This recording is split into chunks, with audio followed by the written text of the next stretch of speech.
Good evening, ladies and gentlemen, and welcome to this WILN Sports Special presentation of the Lehigh Valley Health Network Orthopedic Institute Game of the Week.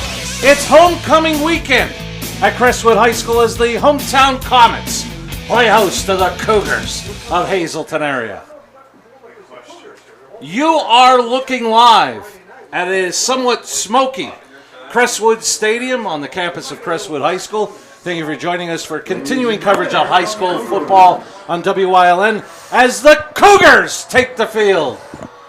I'm Marty Burns, joined as always by the coach Joe DeMelfi, the ever-popular Mike Sosar on the sidelines, Jim Burns on the stats. And Joe, it is homecoming weekend, back-to-back weeks, last week at Hazleton Area High School, this week at Crestwood High School. And another football player, homecoming king, kicker for Crestwood, wears number 42, Ethan Zabrowski, the homecoming king. And Coach, before I grill you with any questions, let's first pause for our national anthem. Virginia Franks and Ethan Cotillo.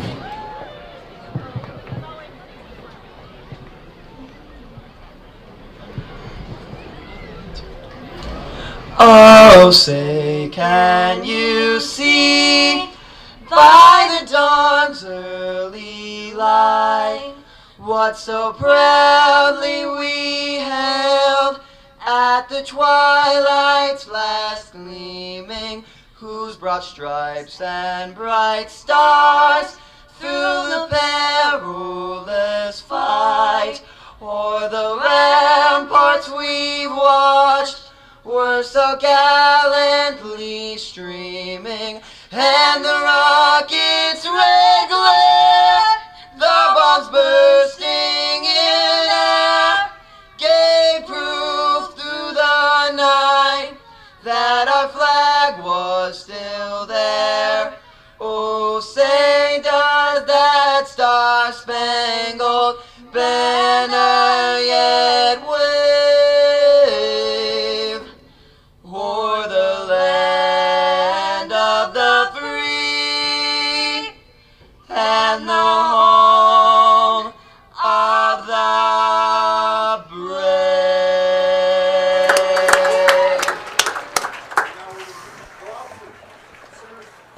That was our national anthem, and Joe, it's like a who's who here tonight. I look over to our right, former assistant coach for Rocco Petrone, Coach K, Mark Koskolitz, in attendance. And how about the appearance tonight of the marvelous Mike Lula? Great to see Lulu. Marvelous Mike Lula. As we mentioned, homecoming weekend, and right off the bat, Joe, you see going out in crutches. We talked about it a little bit last week. Just a shame to see Jane Shedlock lost for the year for this Crestwood football team. That young man has battled injuries, and I even forgot a very good track and field career that he had going, and maybe in jeopardy for this junior season for him. So we wish that young man nothing but the best as he goes out with the captains. Hopefully his rehab, Marty, will go well, and then he can come back from that knee situation. Saw Mike Monahan, our referee, indicate that Crestwood won the toss. They want the football to start. Mike is joined by Bill Monahan, the umpire. Doug Guinea is the linesman. The line judge, Bill White. Brian Jacobowski is the field judge. Jim Cox, tonight's side judge, our officials. Marty, I was going to say Lincoln Bilbla has filled in admirably for Shedlock up to this point, has been all over the field, both offensively and defensively. One of the things that the Cougars are going to contend with tonight, Coach Buckman, I think after last week, I'm convinced Cougars running on the 6 cylinders, at least 5 of them right now, running the ball well, doing a great job. Austin Wilson driving the bus, able to throw it down the field. Let's see if they continue that this evening. And another impressive group has been their defense the last couple of weeks. We'll see them first. Back deep to receive the kick. Number 2, Gio Barna. Number 17, Nate Walsh.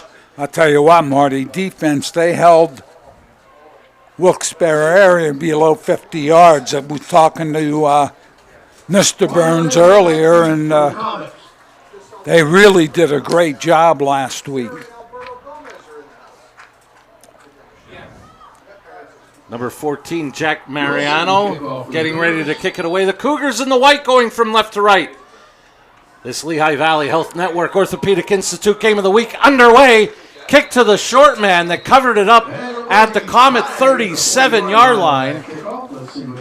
And that was covered by Carter Kennedy.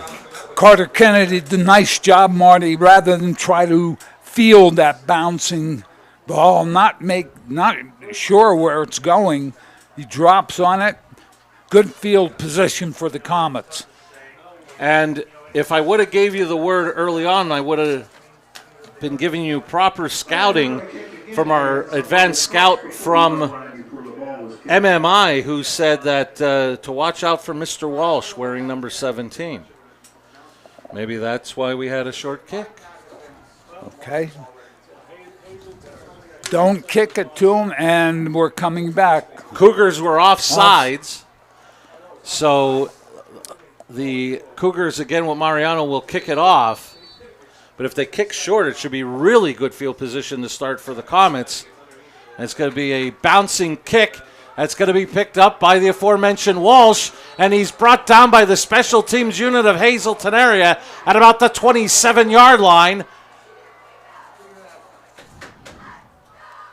I believe that might have been Xavier Heck on the tackle. And Logan Gennaro looked like he was down there. Marty, I was going to mention, one of the things Hazleton area has done extremely well this year, special teams. They get down the field, they cover, they break down rather than running by the ball carrier. First down for the Comets. With Shedlock being out, we saw this young man last year as a freshman. Jack Rogers takes over a quarterback as a sophomore, and he doesn't look like the moment is too big as he gives an inside handoff that gets about 5 or 6, and that was right off the bat Colin Lazo for the Comets. That's a play that has become a staple for the Crestwood team. Run that inside handoff. They're pulling some people right to left, pick up good yardage, first down. Direct snap this time to Jake Jekyll. Jekyll trying to get to the outside. He's got a first down and more. Flag down on the far sideline. The reason Jekyll was able to get to the corner, one of the inside backers turned up quickly, didn't get there in time, but I think we may have a block in the back or a hold, not quite sure which. I believe Mike Monahan said hold. 9-yard line. And it's going to be brought back to the 29, making it 2nd and 9 for the Comets.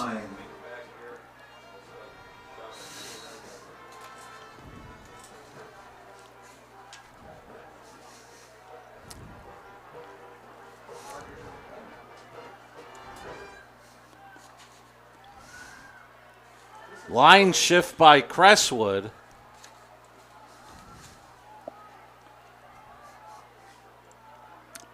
And again, another direct snap to Jekyll. Jekyll trying to get to the outside. He's got a first down and more. And he'll be tripped up by Heck near midfield, but up before a Grand Central. Crestwood first down. Heck with doing a good job, and from the secondary, knocking the ball carrier outside. Marty, clear corner there. Either the defensive back needs to come up to pressure that run, or a linebacker coming over.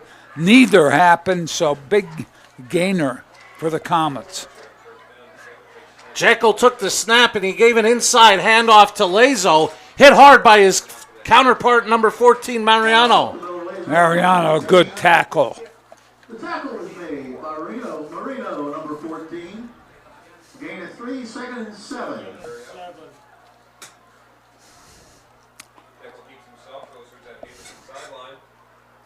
And quick snap.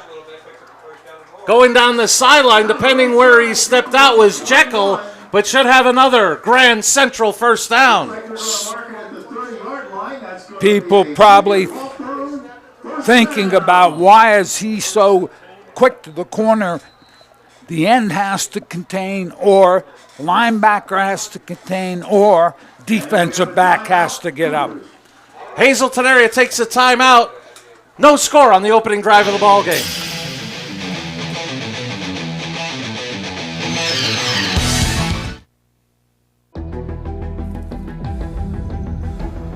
Getting to the finish line starts with Lehigh Valley Orthopedic Institute, the region's leader in sports medicine. Our specialists use the most advanced technology for faster, better results, so elite and everyday athletes can compete like champions once again. Lehigh Valley Orthopedic Institute. Your health deserves a partner.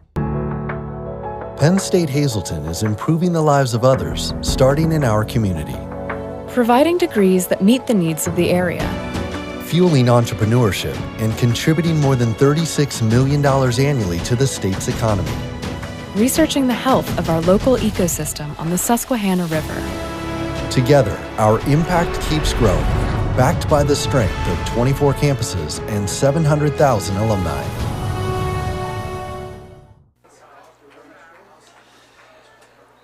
Marty, we come back with Jekyll, 3 rushes, 43 yards, 14 yards a rush. The defense has to step up for the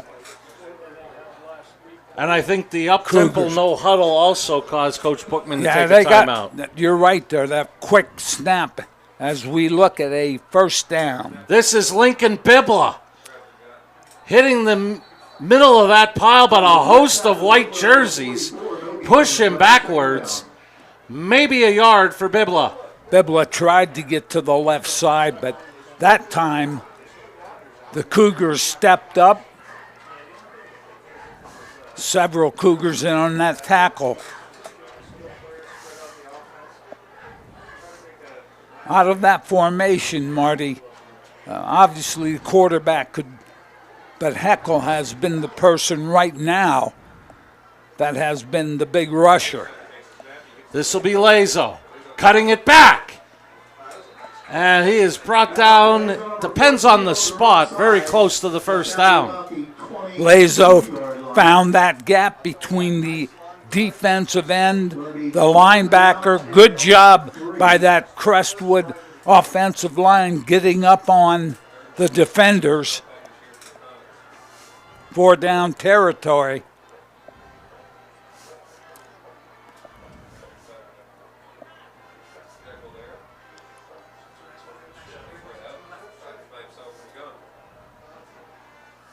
Low snap to Rogers, being pressured, and he's hit immediately and dropped for a loss. That was Ashton Carlick who came up with the initial hit on Rogers. Looked like a little bit of a low snap. Rogers tried to go right side. There was nothing there. So we're looking at a 4th and 5. Timeout Crestwood before that 4th and 5. No score on the opening drive of the ball game.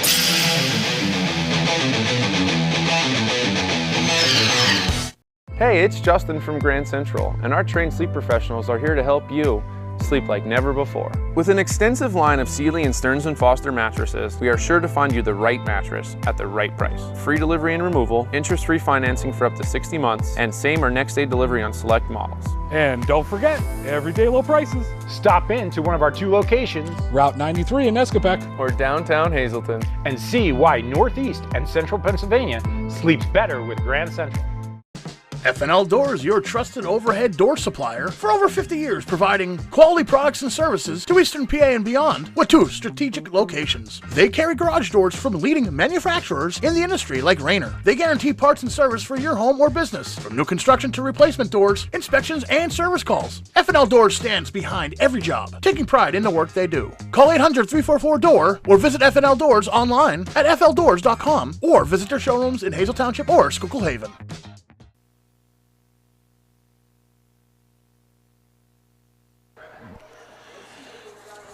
This is the Lehigh Valley Health Network Orthopedic Institute game of the week. A critical 4th and 5 on the opening possession after the Crestwood timeout. My guess is they're going to corner with somebody.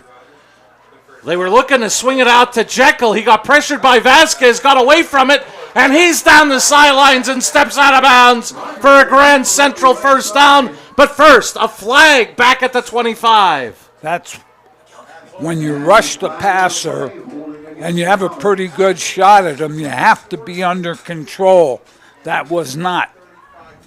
But with the flag down, I think the Comets are coming back. We're going to place the ball at the 35-yard line.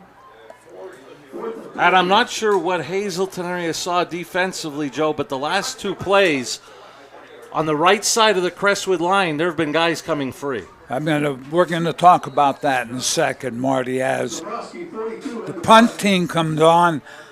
Which includes the Crestwood homecoming king, Ethan Zabrowski, to punt it away.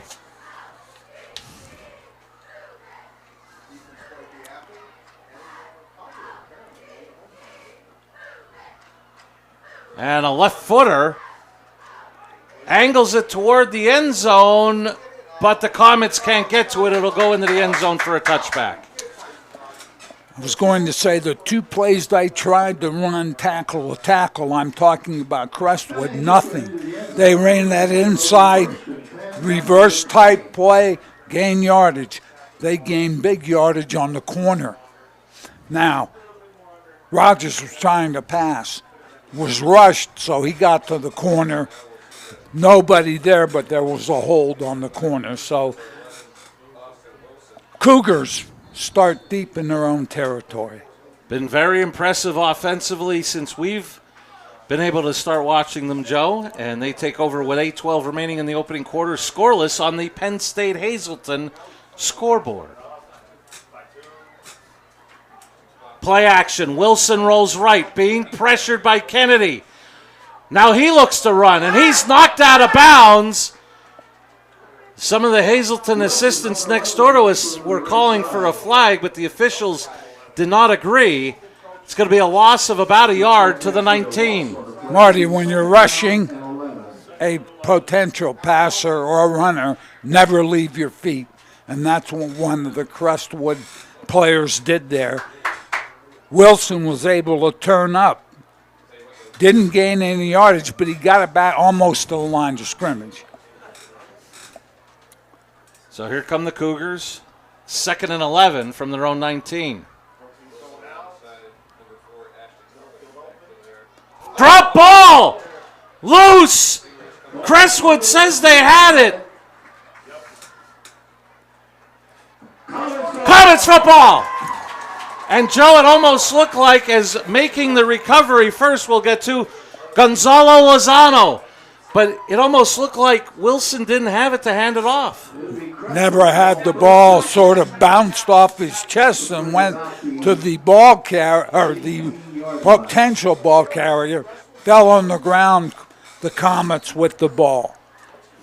So it looks like it'll be marked at the 18, so starting this drive after the turnover are the Comets in the FNL Doors red zone. Big break for the Comets.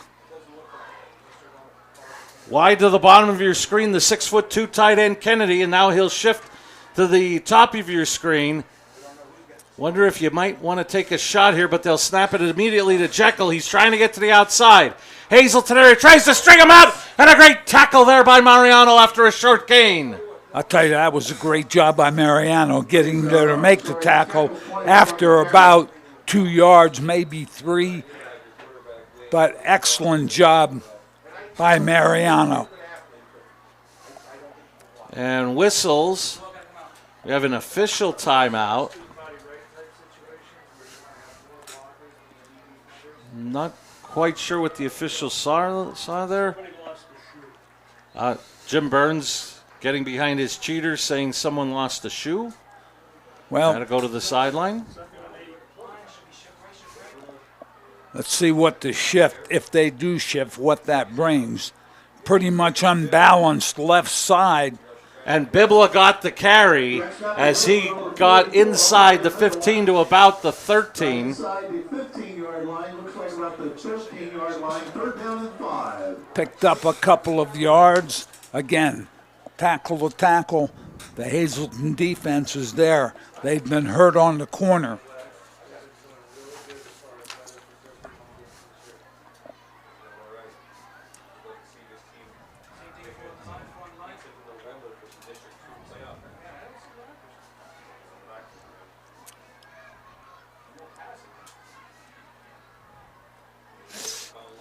This time it's Biala getting the direct handoff, and that was Karlik again defensively, holding him to a short gain, maybe only a yard. Great tackle by Karlik. Again, trying to go off that right side. And I'll tell you, Joe, for as much as we've been impressed with the young man offensively, even last year when he got a lot of time for Hazleton area, defensively, Ashton Karlik's been a stud. Very active. Marty gets to the ball. Wraps his arms, really a good tackler. As we look at a 4th down. This will be Jekyll. Jekyll trying to find some running room, got tripped up by Heck, and it looks like on the spot he's picked up a Grand Central 1st down. Again, outside. That time it was interesting. Rogers didn't take the snap. Heckle did, but Rogers led him as a blocker. So, as I said, right now, defensively, Hazleton being hurt on the perimeter. 1st and goal from the 7. Rogers, inside handoff, and coming up to make the open field tackle, Hunter Johnson. Nice job by Johnson on the tackle. Tried to come back to the left side. Johnson doing a nice job. No gain on the play, 2nd down. One thing you have to be ready defensively against Crestwood. I mean, they can snap the ball once they get set any time. Overloaded right side. And movement up front stops the play. And, Joe, I know you've talked about it, and we talked to a lot of these coaches. You go against an offense like Crestwood presents, assignment football is key. You just can't go running around. And No get yourself doubt out about of position. it. And the other thing you have to do is the Crestwood line, and that's why the penalty there, they're ready to go right now. That time the cadence was a little delayed, and they were called for movement. Let's look at the formation. And one of the other things you have to do on defense is recognize the formation. We got a wide slot right side.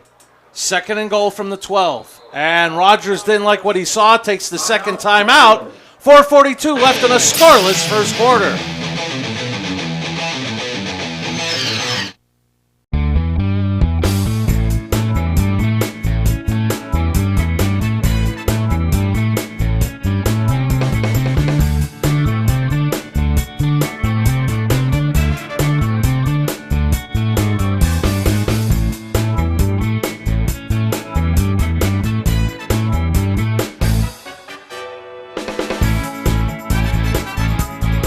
Third Base Luncheonette, still making memories after all these years. SJ Kowalski is your Mitsubishi Diamond Contractor. They can install a Mitsubishi electric Mr. Slim ductless heating and cooling system. Mr. Slim systems are designed to make any living space in your home inviting. You can have a different temperature control for every room in your home. The money-saving technology can save you 25 to 50% on your heating bill. For Mitsubishi, Rinnai, and trained comfort specialists, call S.J. Kowalski at 570-455-2600.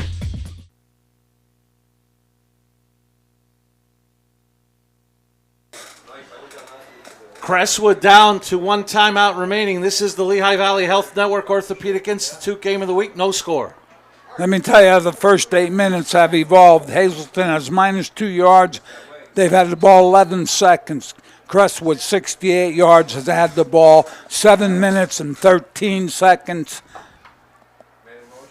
They're going to hand it to Walsh, coming in motion. He cuts it back. Walsh to the end zone. Touchdown, Crestwood. Again, outside, Marty. You have to be alert defensively. I'll tell you the other thing, all that moving around, sometimes you lose the ball carrier. Can't afford to do that. Touchdown for the Comets. Lazo to hold for the homecoming King Zabrowski. Zabrowski for the point after. Kick is up and good. 4:37 left in the opening quarter. On homecoming weekend, Comets strike first, leading 7-0.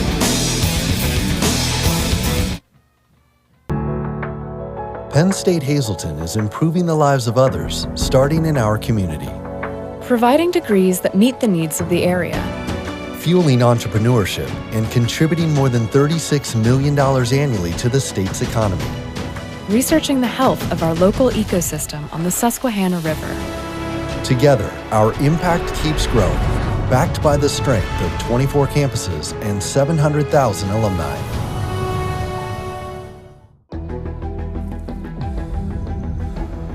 Getting to the finish line starts with Lehigh Valley Orthopedic Institute, the region's leader in sports medicine.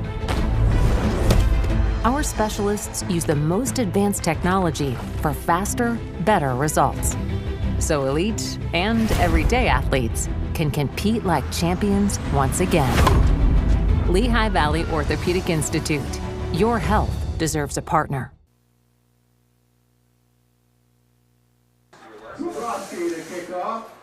Crestwood dominating the football as Hazleton area did last week on homecoming weekend, and they take advantage of a Cougar turnover, leading 7-0.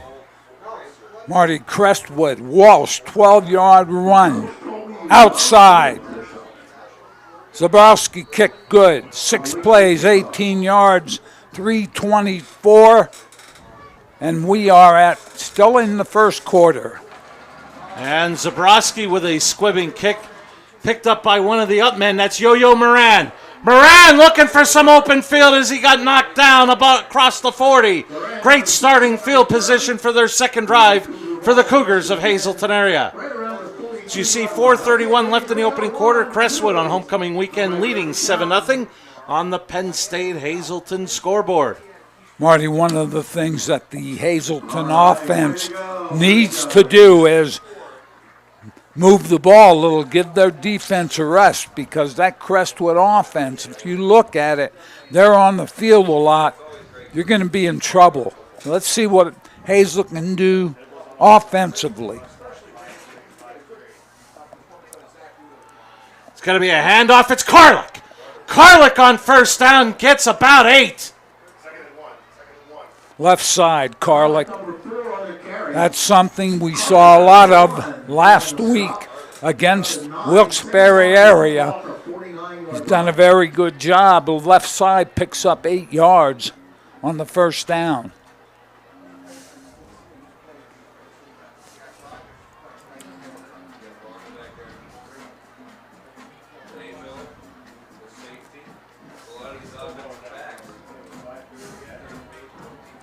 Carlick, now this time met in the backfield, dropped for a loss.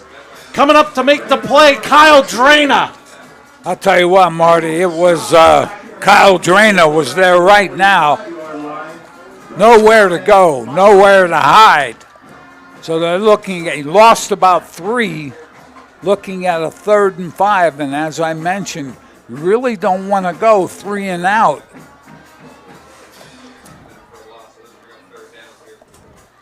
3rd down and 5 from the 45.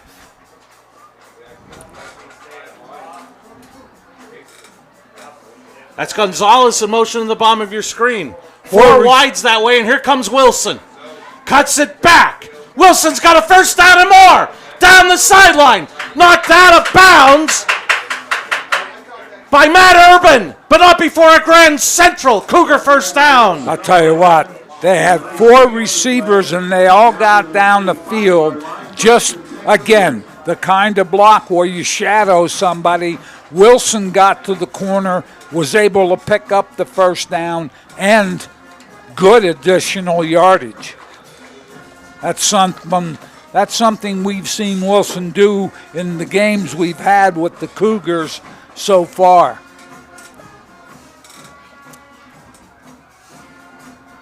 Play clock down to 4. The Cougars are going to have to hustle here. Down to 2. Timeout, Hazleton area to beat the play clock running out. We'll keep it here with 3:03 remaining in the opening quarter on the Penn State Hazleton scoreboard. 7-0 Comets. Need to pay attention to obviously the play clock, Marty. Comets were up defensively, but offensively the Cougars did not get up. They were almost under 5 seconds. So, Joe, it was great to see marvelous Mike Lula in attendance here at Crestwood earlier on tonight. And it reminds us that we forgot something, or more importantly, I forgot something last weekend. So a belated happy birthday last Saturday to Where Have You Gone, Joe Maggio. So, Madge, we miss you, but we wanted to make sure to wish you a happy birthday. I second that, Marty. And, of course, it was my fault that I forgot last week. A lot of timeouts used up here in the first quarter of the first half. May change some thinking late in that opening half. Both teams down to only 1 timeout remaining in this half. So 1st and 10 from the 35. It's Wilson again, cutting it back. Bouncing to the outside. He's got a first down and more down the sideline. Knocked out of bounds inside the 15. Not before another Grand Central. Cougar first down. Now, Crestwood had a player up the field. Wilson did turn it up. But you have to get there and make that tackle. Wilson has very, very good speed. Once he gets to the corner, much like Crestwood, Wilson is hurting the Comets on the perimeter. That gain of 22 puts the Cougars in the F&L Doors red zone.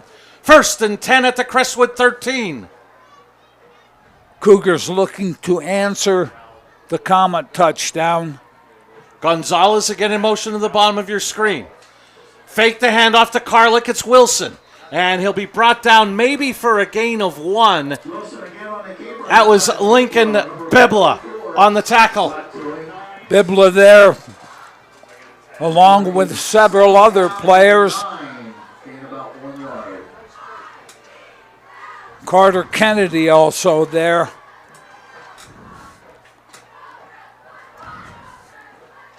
Miller wanted to make the fake and then take it up the field, but good penetration by that defensive front.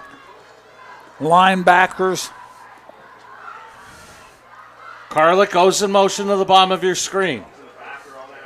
Wilson rolling that way, throws, tipped up in the air and incomplete. Gio Barner read it well and tipped it away from Moran. Great play defensively. Barner right there, knocking it down. So, Comets with a 3rd and 9, but they are in 4 down territory, Marty. Don't have to pick up, they can pick up a first down before the touchdown. The 10-yard mark is about the 4-yard line.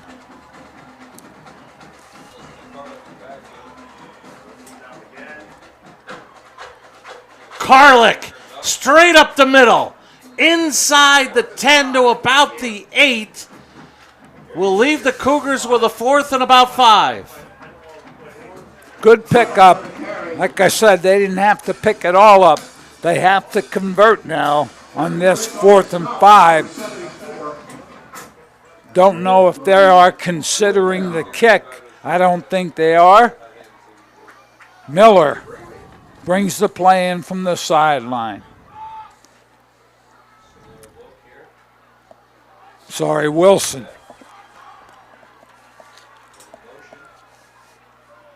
Wilson rolling right, looking back under pressure, throws incomplete. I believe that was Bibla on the pressure that forced the short throw from Wilson. I'll tell you what, Jaskowitz and Bibla made the play. Quick pressure on Wilson as he went to the right side, didn't have enough to get the throw back. So the Comet defense does their job. Minute 18 left, first quarter.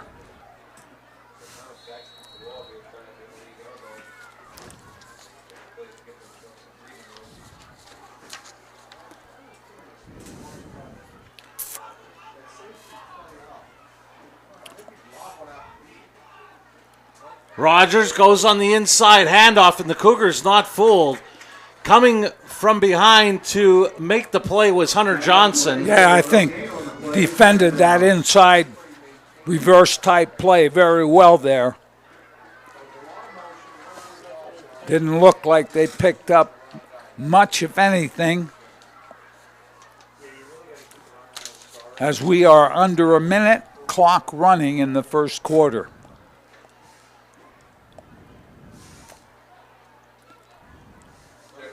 Jekyll gets the direct handoff, and he's tripped up in the backfield. What was that? Thank you. That coming up was Gonzalez on the tackle. Some extracurricular as a flag was thrown late. The extracurricular, two people away from the ball were engaged. And let's see what the call will be. Marty, great job by the Hazleton defense because the Comets wanted to cut that back. But Hazleton right there as we will get the offsetting penalties will make it 3rd and 10 from the 8. We are at 36 seconds.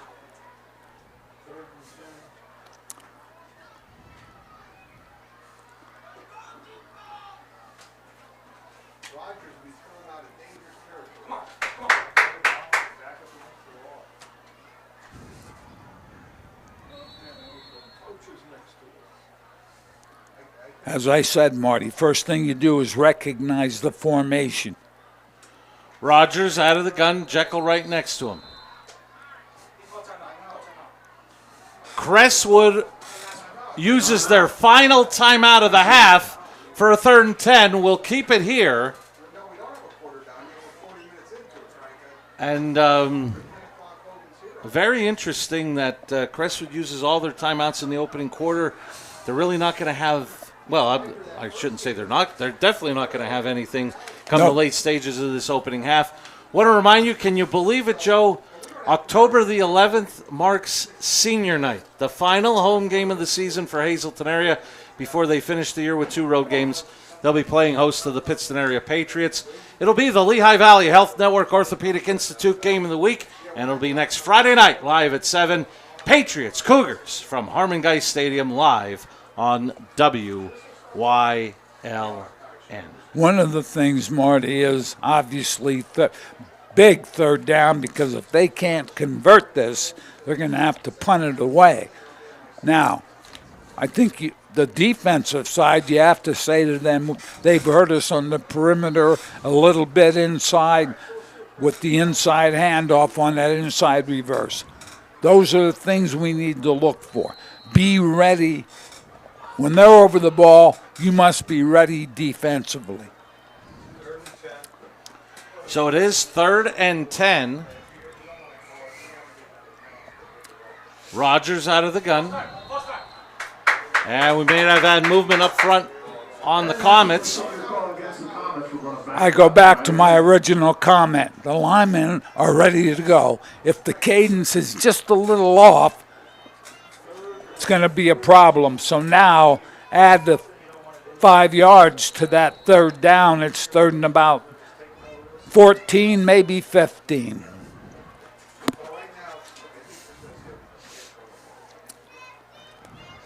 Low snap. Rogers being pressured, throws across the middle to Bibla. Broke one tackle, and he stepped out of bounds, and he, looking at the official on the far side, maybe a yard shy. He's going to be just shy, I believe, as the quarterback was able to get to the corner, found Bibla as he went to the flat. And actually, he appears to be 2 yards shy at the 16. So 4th and 2 for the Comets, and it looks like they'll bring on the punting unit. But almost getting the first down, but also a great job of giving room to Zabrowski to punt it. Well, the other thing is, Marty, good job by the defense getting there, not allowing Bibla to get the first down. Low line drive kick by Zabrowski that takes a great Crestwood roll. Great roll. You know, for the rare times that my ball hits the fairway, it doesn't go that far. Let's not talk about my golf game. I was talking about mine. Marty. Yes. Great punt Yes. in that situation. Kicks it to the 35-yard line, maybe inside.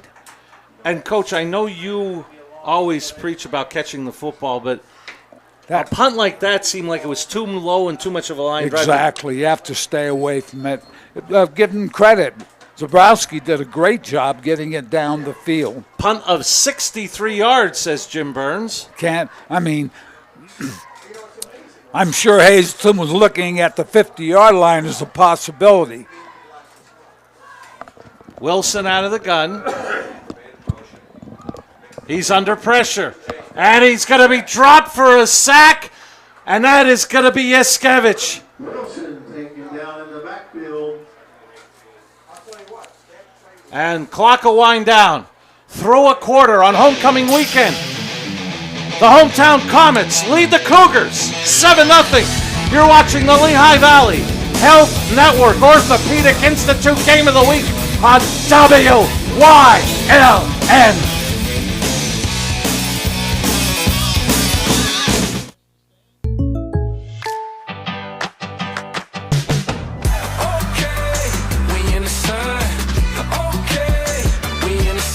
Contact Pete Casalica for a home and auto quote today. We don't need to tell you who we are. With dedicated employees across the region, you've seen us around. We live, work, and play here. We create jobs, connect our schools and universities, and support essential services. Our customers are our neighbors and our families. We're Service Electric, and for going on 75 years, we're your local internet, TV, and phone provider. And we're committed to this community because, well, we live here too.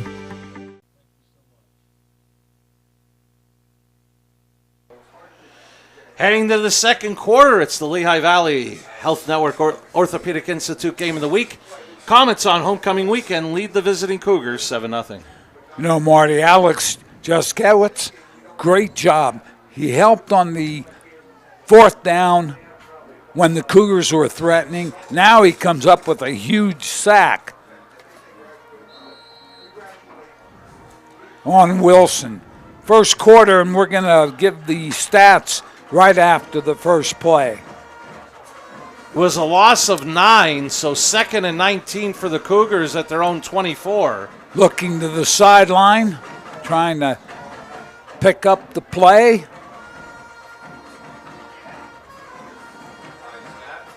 Wilson downfield and overshot Moran, incomplete. Good coverage there. Jack Rogers with good coverage. First quarter, Hazleton 41 yards rushing, no yards passing. 41 yards total They've had the ball 3 minutes 47 seconds. Crestwood, 80 yards rushing, 12 yards passing, 92 total. They had the ball 8 minutes and 13 seconds, bringing up third down. Long for the Cougars. And now we have a whistle. Time. Delay of game on the Cougars. They had to take a timeout in the first quarter because the play clock was running down. And here this time a delay of game, making it third down now and 24. You can't afford, I mean, that's a tough situation. Your defense, if you can't convert here, your defense is going to have to get back on the field. They spent more than half in the first quarter on the field. Wilson again going deep and overshot everybody. He was looking for Moran, and again Rogers on the coverage. Rogers did a great job there. He played him off, and the receiver ran the route right to Rogers, and there was no chance to make that catch. Cougars are going to have to punt it away.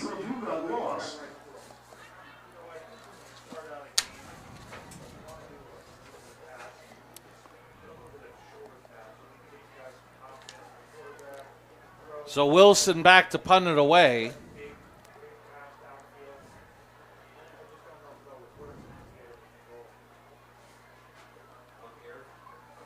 Wobbly kick that Lazo may have touched and had to get on it quickly at his own 44. Heck down the field very quickly, Marty. We talked about the Cougars' special teams. They get down the field and make tackles. I thought Lazo did touch that ball, had to go after it, but heck, right there. Good field position for the Comets. Want to remind you, coming up at the half, Jim Burns will give us halftime stats. So we invite you to stay tuned for that coming up at the half. As Crestwood comes out looking to build on a 7-0 lead on the Penn State Hazleton scoreboard.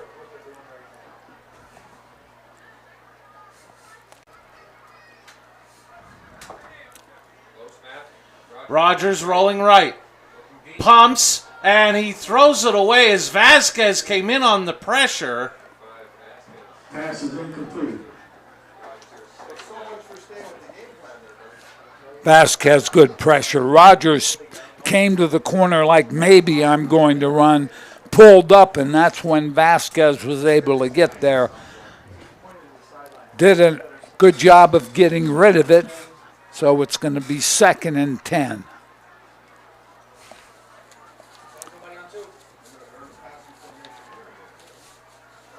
This is Walsh in motion. He's going to get it again, but this time the Cougars string it out. Vasquez sent him back inside to Mariano for the tackle. I'll tell you, great job by Vasquez. That's what you need to do. Now the ball carrier has to turn it inside, and you have some people there. Very good job by the Hazleton defense. Vasquez setting it up, 3rd and 12.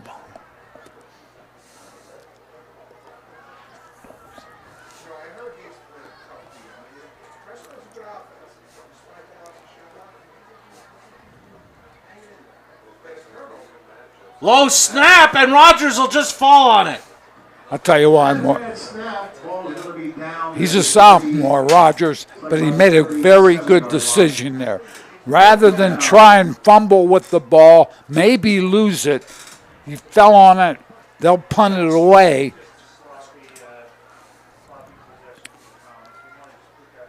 So the Hazleton defense comes up big here, first drive of the second quarter. You're going to look at Zabrowski. For the Cougars, Zabrowski, the punt. High snap. Zabrowski gets it off. Fair catch called for by Van Gilst. Look like they'll credit him with the 36 of Hazleton area.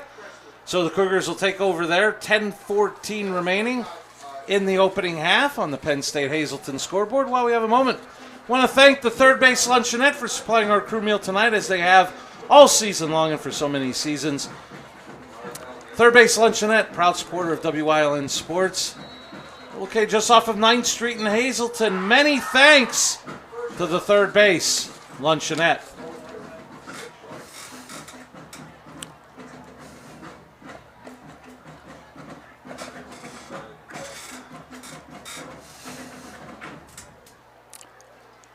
Wilson looks and batted down. Couldn't tell. Kennedy may have been the one to bat it down for the Comets. Carter Kennedy, he's 6'2". Marty, your offensive line, you're going to throw the ball 5 yards. You cannot set up like you're pass blocking. You need to fire off the ball. Worry about getting downfield and contact those people up front. Why? Keep their hands down. That time Kennedy, who's 6'2" to begin with, had a good chance with his hands in the air. Wilson looks to get to the outside. Nothing much there at all. A loss of about a yard. Eli Meadows led the charge for Crestwood. Tried to go to the short side, Marty. Hash mark on the right. He tried to go to his right. Too many people there, offensively and defensively, and Crestwood's defense comes up with a good stop.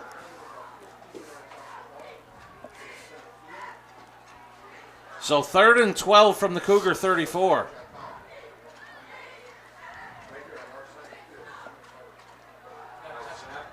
Wilson across the middle and overshot the intended target, Moran. Moran was open, had some room to run. Wilson got the ball up in the air a little. 4th down.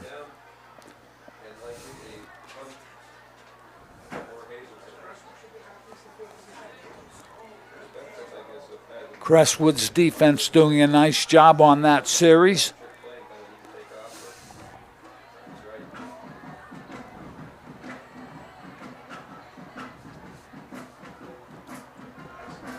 Wilson backs up for the snap, gets off the punt, a good kick.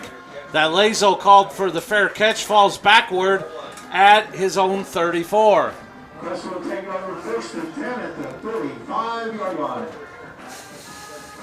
Nice job by Lazo. Crestwood's offense on the field again. Short offensive series for the Cougars.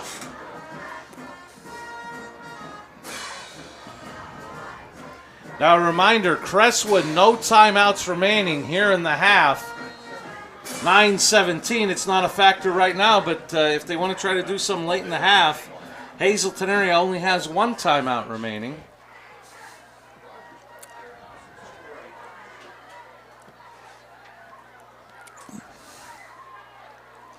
Low snap, direct snap to Jekyll.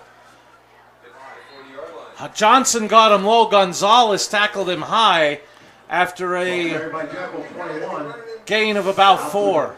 Jekyll found that inside lane. That happens when you're outside. People separate from that inside defense. Picked up decent yardage on the 1st down.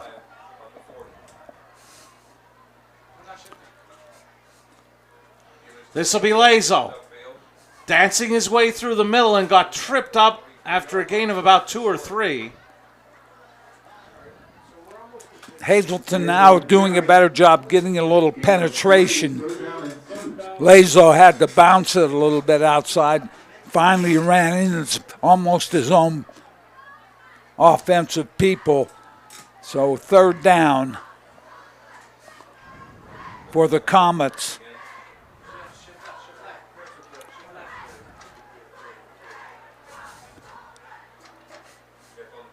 Jekyll, grabbed by Johnson from behind, but not before he crosses the 45 to about the 46. Good for a Grand Central.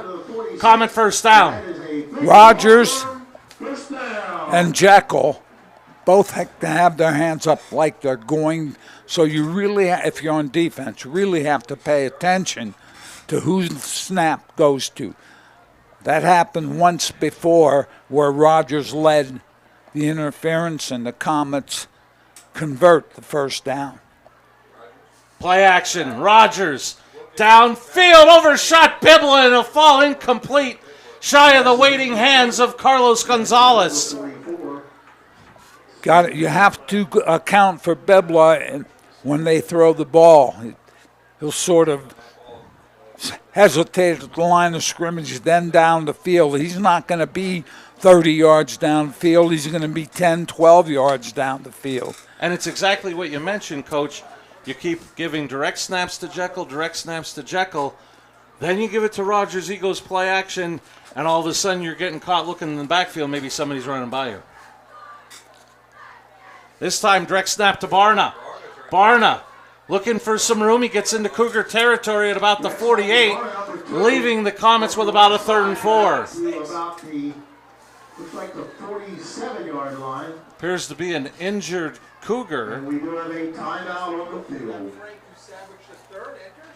I think one of the things you have to consider is the amount of time that defense, and it's not an extremely warm night, but the amount of time you're on the field and the number of plays the offense run, obviously wearing on the defensive players. This also benefits Crestwood in that they have no timeouts left. So they're able to get together and talk about maybe calling 2, possibly 3 plays in a row. And we're going to resume play with 3rd down and 4 with the ball at the 48-yard line.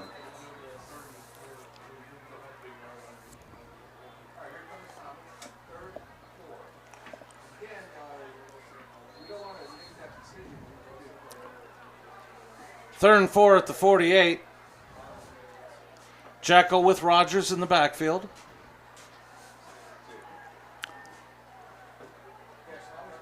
And it's Jekyll. Barna, I apologize. And he's got the first down and more. Johnson will bring him down from behind, but not before Barna picks up a Grand Central. Comet first down. Great job by Barna cutting it up, but Heller did a good job turning that in, but no one there to make the tackle. So Barna makes a nice cut up the field in the first down.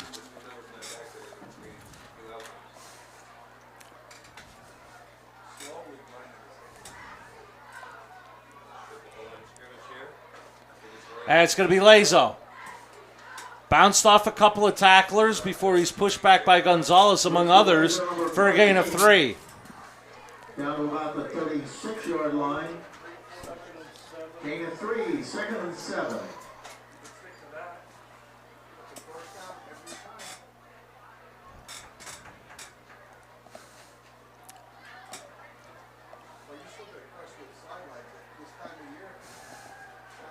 Plenty of time on the play clock.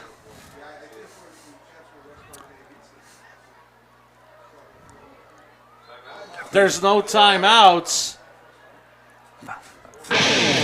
No timeout. No timeout. Delay of game on Crestwood. They had no timeouts remaining. Good, your call, Marty, was a very good one. As we are at the 6-minute mark in the second quarter, delay a game because of the timeout situation, 5 yards, so it's going to be second down, and about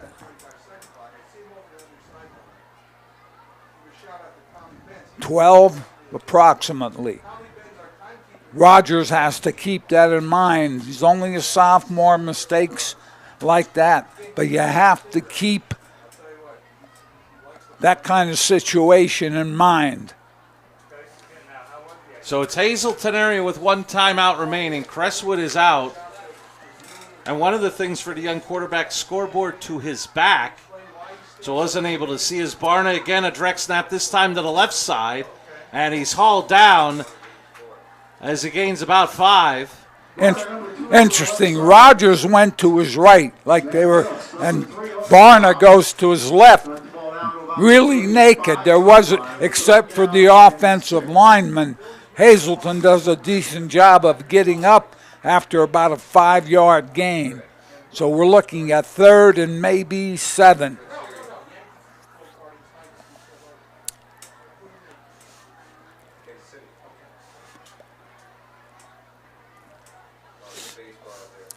This is Jekyll. Jekyll has a first down and more and a burst of speed down the sideline. He's still going. Did he stay in bounds? Touchdown, Crestwood. What a great run by Jake Jekyll. Oh, Jekyll, Marty. Oh, Jekyll. We don't have replays tonight, unfortunately, but that was Jekyll making that touchdown run. He had the defenders around him, just couldn't get their hands on him. Jekyll having a big night for the Comets as they go up by 13, looking to make it 14. Zabrowski for the point after. Kick is up, and it is good. So now we'll take a break. 5:17 left in the opening half on homecoming weekend. Crestwood leads it 14-0. FNL Doors, your trusted overhead door supplier for over 50 years, providing quality products and services to Eastern PA and beyond with 2 strategic locations. They carry garage doors from leading manufacturers in the industry like Rayner. They guarantee parts and service for your home or business, from new construction to replacement doors, inspections, and service calls. FNL Doors stands behind every job, taking pride in the work they do. Call 800-344-DOOR or visit FNL Doors online at fldoors.com or visit their showrooms in Hazel Township or Schuylkill Haven. And you will love the feel-good feeling you get when you shop at Grand Central in Nescopeck and Hazleton. You will enjoy a no-pressure professional sales staff, experienced delivery crew, service after the sale, and don't forget, everyday low prices. No matter what you're shopping for in your home, we have you covered with top brand names like Flex Steel, Lazy Boy, England, and Dillon Custom Rugs. With our enormous selection and the flexibility to finance interest-free for up to 60 months, Grand Central makes it easy to make your house a home.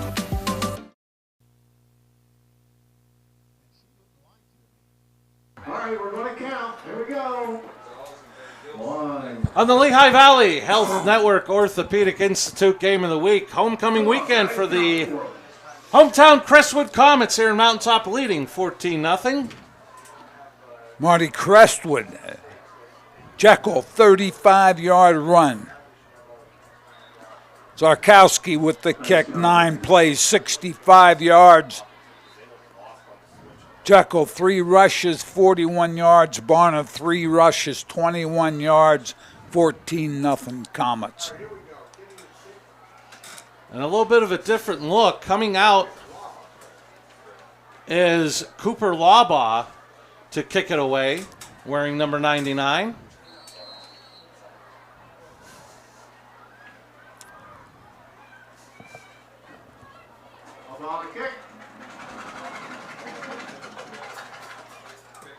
Gonzalez will have to pick it up at the 9. And he's hit at about the 18.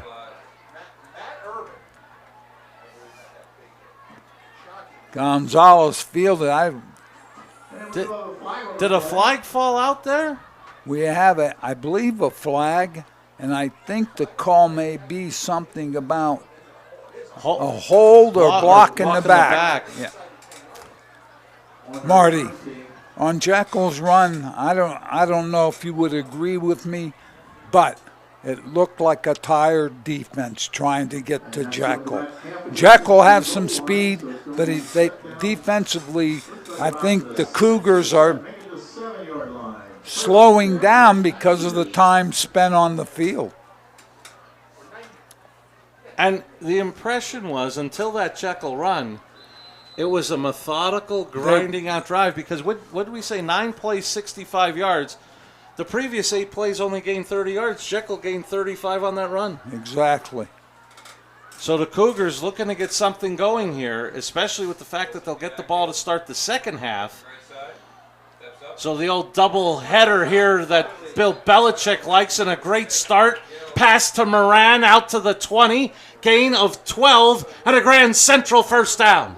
Good job by the Hazleton coaches. Moran was open a series or two ago over the middle, made that good throw.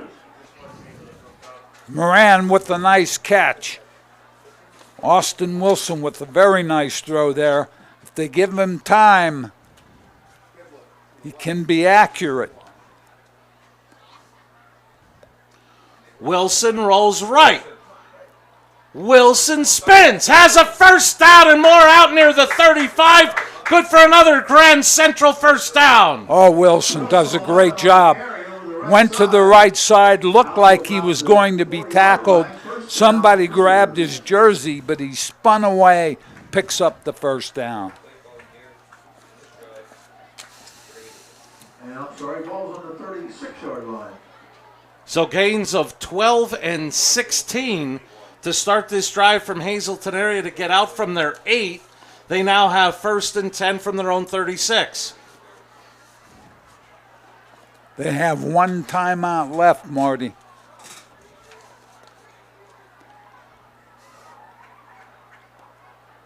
Carlick on the delay. Crestwood not full. Bring him down for a loss of about 3. Well, I'll tell you what, Marty, and I say this every game. You can't expect an offensive player, to be successful with that kind of penetration up the field. Defensive front by Crestwood up the field right now. Crestwood with their Delaware, Michigan helmet design. With their own shade of red. Pass for Mariano. What a great catch to haul it down as he had Barna all over him defensively, and Mariano went up and got it. Ball was thrown high enough. Mariano up, makes the catch. Make it 3rd and about 7. Barna doing a nice job on defense. In the midst of October, why not have the Crestwood band play Sweet Caroline? 3rd and 7, Cougars. No response on that. Well, I'm sure I stunned with a lot of people out there wondering what in the world is this man talking about. Wilson under pressure. Got it off, complete to Gonzalez. He's in Crestwood territory. Stutter step. And brought down inside the 35. It's a Grand Central. Cougar first down.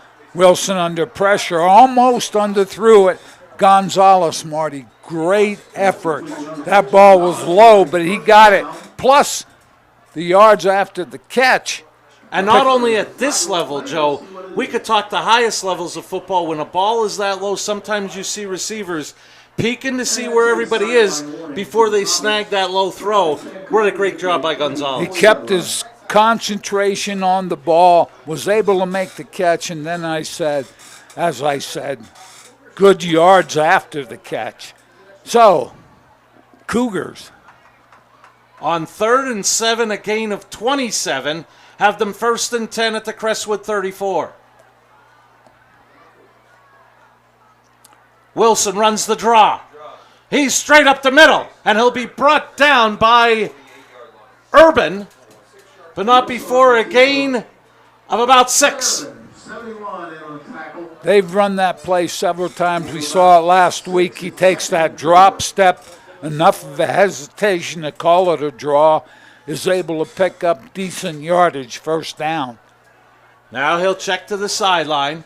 Plenty of time on the play clock, which has hampered them a little bit in this opening half. 2 minutes remaining in the half, 1 timeout remaining for the Cougars. Wilson's pass again tipped at that right side. Off the ball, offensive line. You either do 2 things. If you're not going to get the line off the ball like that, have the receiver go to the sideline so you can throw it wider. And great scouting from Crestwood. We've seen that successful so far this year. Wilson, quick drop, look right, find Moran, and let him run with the football after the catch. Bibla and Kennedy both are pretty good size. Wilson across the middle, overshot Moran, incomplete. Rogers again on the coverage. They've gone to that play several times. That time, Rogers doing a nice job on coverage. So now 4th and 4 from the Comet 28. 1:50 left. Beware, Freddie Corrado just came in with the play.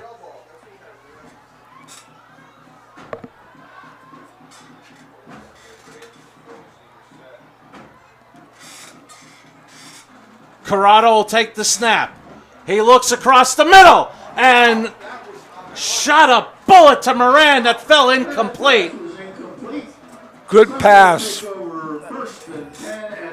Moran, usually sure-handed, that time couldn't hold on. The Cougars will turn it over.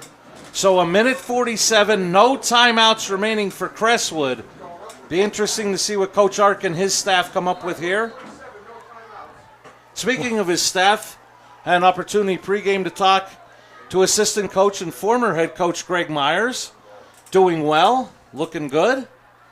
Spending time as an assistant, and obviously has enough time for his home life, which is one of the reasons he gave up the head coaching job. Jekyll direct snap, bounced off a couple of Cougar tackles as he gets out to the 34 for a gain of 6. I'll tell you what, Vasquez did a nice job getting off the block and making contact. Didn't make the tackle, but slowed the ball carrier down.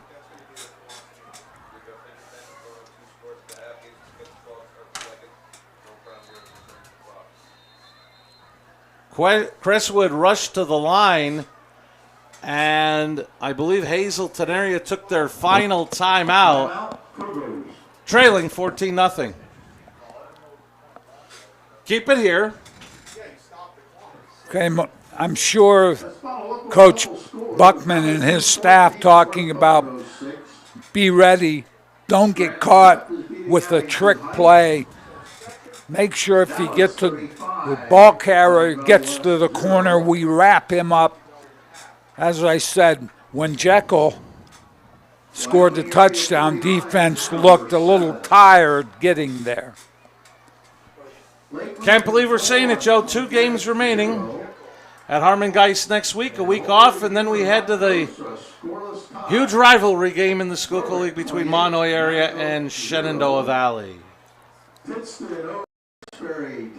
And the season rapidly coming to an end.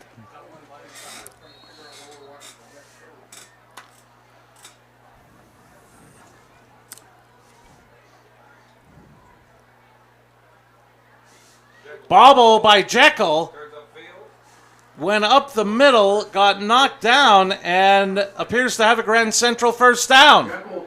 Not sure if,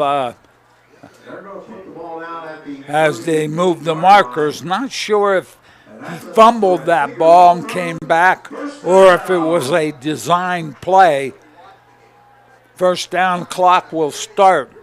So we're looking at under a minute. Jekyll now 11 carries, 102 yards, and a Crestwood touchdown in this opening half.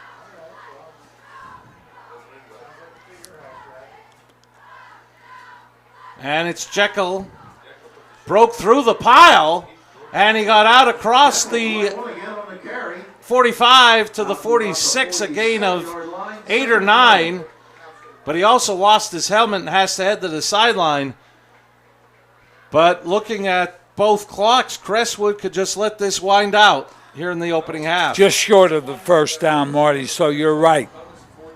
We're under 20 seconds as they come out to line up. They do not have to run a play. But they will, and they'll try with the freshman Walsh. Bounced off a pile, and the Cougars read it well to bring him down for no gain. And that will be the last play of the half. Mike Sosar is looking to get a halftime interview. We saw him in this morning's Standard Speaker with a picture of him and Dennis Bookman last week. Tonight, he has, as part of homecoming weekend, Crestwood head coach Ark. All right, Coach. Tale of two halves, but this first half, my notes I make, I'm reading Hazleton's offense. 2 turnovers on downs, 2 punts, 1 turnover with a fumble. Tribute to the defense, I would say. Yeah, no, defense is playing well. The game plan we put in during the week looks pretty good, but that half doesn't matter now. That half is over. I think we got bailed out by a drop there too. They just didn't quite execute. So I think it's a little bit of combination of them maybe miscuing a little bit, and then us doing a really good job of hustling. So we'll see what happens second half. Aforementioned that turnover, Coach, that led to your first score, and in between those punts, your second score giving you a 2-score lead. Yeah, no, I mean, we got to stay the course. We kicked ourselves in the butt a little bit because of the penalties. So if we play clean football and stay on schedule, I think we can get back in the end zone a little bit for sure. Coach, best of luck in the second half. Back upstairs, guys. Was there a photographer there to get another picture of Mike for next week's standard speaker? What's going on here? I heard there might be rumors that if you find him out in the parking lot, he might be signing glossies. We are at the half. It is the Lehigh Valley Health Network Orthopedic Institute game of the week, and at the half, 2 straight weeks. 2 straight opening halves that the school celebrating homecoming pitching a shutout. This time it's the Crestwood Comets leading it at the half, 14-0. You're watching live high school football on WYLN.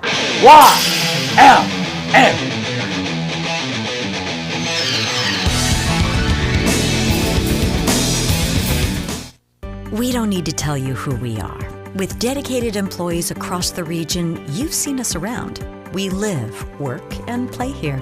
We create jobs, connect our schools and universities, and support essential services. Our customers are our neighbors and our families.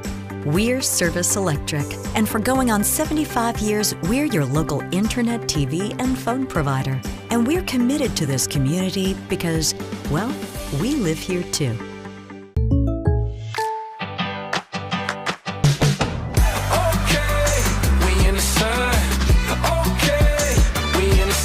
Contact Pete Kasalica for a home and auto quote today.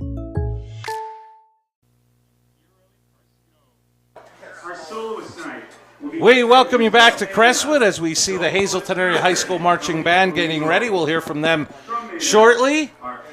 But, Joe, it's amazing, this game of football. What we saw from Hazleton Area last week, Crestwood is doing to them this week. Holding the football and playing good defense, pitching the shutout. Yeah, and I think there's a couple of things, Marty. Jekyll is over 100 yards rushing right now.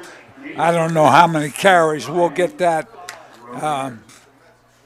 during the halftime. But I think defensively, Hazleton Area needs to recognize the set, obviously pay attention, because there are 2 people that are looking like they'll take the snap.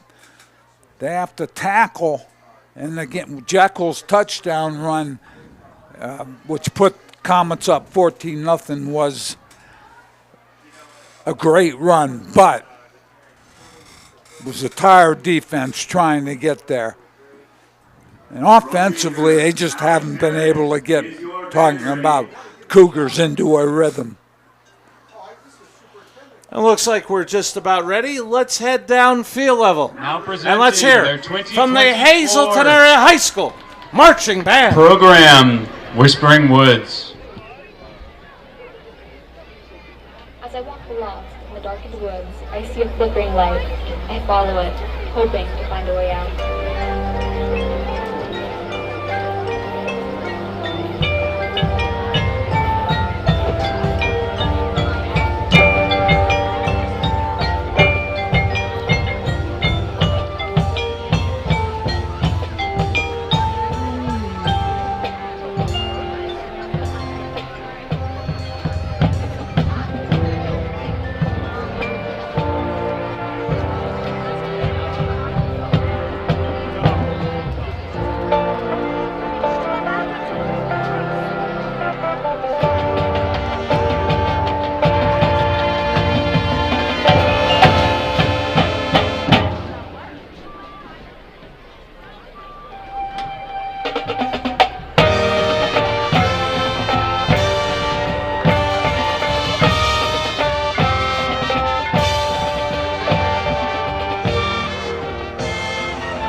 woods have trapped me for quite some time now, and I will let it entrance me no longer.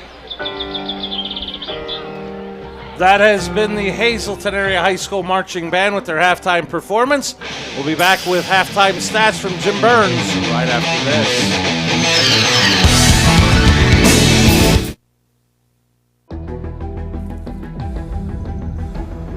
Getting to the finish line starts with Lehigh Valley Orthopedic Institute, the region's leader in sports medicine. Our specialists use the most advanced technology for faster, better results, so elite and everyday athletes can compete like champions once again. Lehigh Valley Orthopedic Institute. Your health deserves a partner.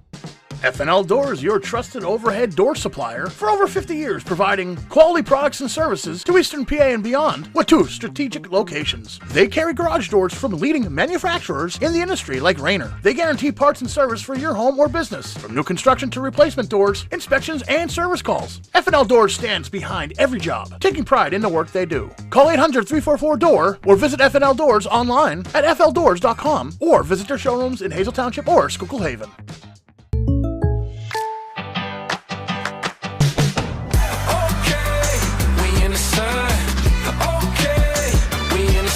Contact Pete Kasalika for a home and auto quote today. SJ Kowalski is your Mitsubishi Diamond Contractor. They can install a Mitsubishi electric Mr. Slim ductless heating and cooling system. Mr. Slim systems are designed to make any living space in your home inviting. You can have a different temperature control for every room in your home.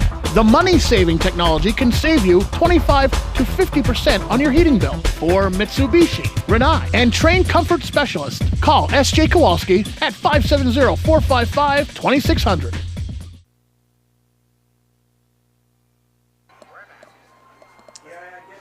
Homecoming weekend at Crestwood High School has the Comets in front 14-0. You're watching the Lehigh Valley Health Network Orthopedic Institute game of the week from Crestwood Stadium on the campus of Crestwood High School. We're moments away from getting a look at halftime stats compiled by our very own Jim Burns. Marty, we're looking at Crestwood, 7 first downs, 164 rushing, 12 passing, 176 total. They had 5 penalties, 34 yards. The Cougars with 5 first downs, 58 yards rushing, 45 passing, 103 total, 1 turnover, 2 penalties for 10 yards. Your point earlier, Marty, was well taken. Crestwood is doing to Hazleton what Hazleton did to Wilkes-Barre last week. And the other big stat there, Joe, was that 1 turnover that led to that first Crestwood touchdown that Mike Sosar mentioned with Coach Ark. But they only had to go 18 yards to get it. Critical turnover in this ballgame. I agree. Short field. That's a really short field, 18 yards, as you mentioned. It adds to that 14-0 total. And the way they're Hazleton struggling offensively, they're going to have to try, as they receive the kickoff, they're going to have to try to maintain a little rhythm, some continuity on offense, maybe use Corrado a little bit to get the ball down the field. So we're at the half. We thank Jim Burns for compiling our halftime stats.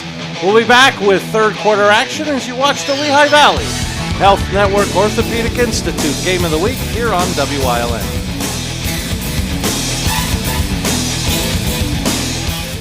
Hey, it's Justin from Grand Central, and our trained sleep professionals are here to help you sleep like never before. With an extensive line of Sealy and Stearns & Foster mattresses, we are sure to find you the right mattress at the right price. Free delivery and removal, interest-free financing for up to 60 months, and same or next day delivery on select models. And don't forget, everyday low prices. Stop in to one of our 2 locations, Route 93 in Nescopec, or downtown Hazleton, and see why Northeast and Central Pennsylvania sleeps better with Grand Central.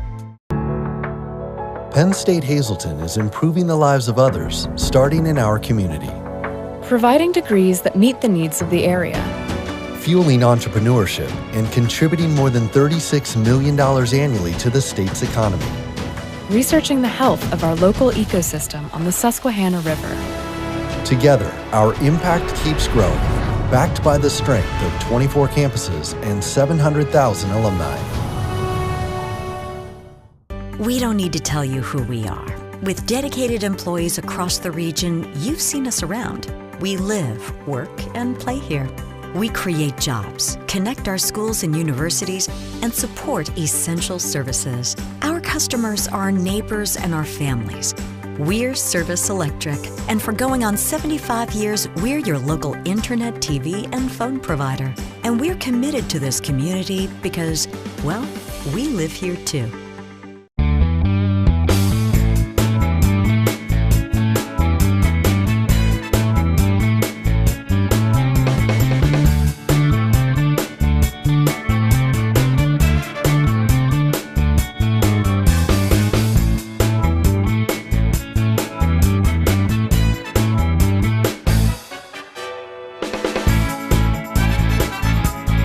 Third Base Luncheonette, still making memories after all these years.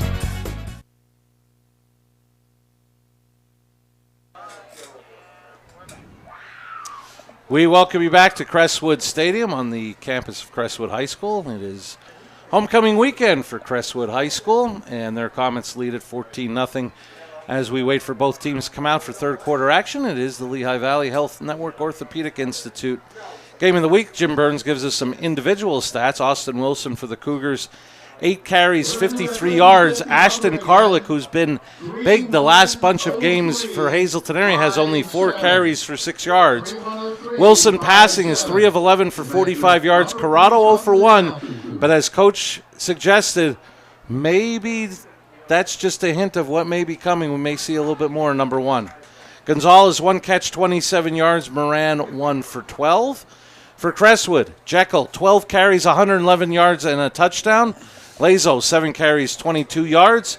Barna, 3 carries, 21 yards. And the freshman Nate Walsh has 3 carries, 11 yards for a touchdown. Rogers is only 1 of 3 passing for 12 yards. That pass that was completed went to Lincoln Bibla. Total plays, Crestwood has run 33 to Hazleton area's 24. Time of possession, big advantage for the Comets, 15:38 to only 8:22 for the Cougars. The Cougars 2 of 6 on third down. Crestwood 3 of 7 on fourth down.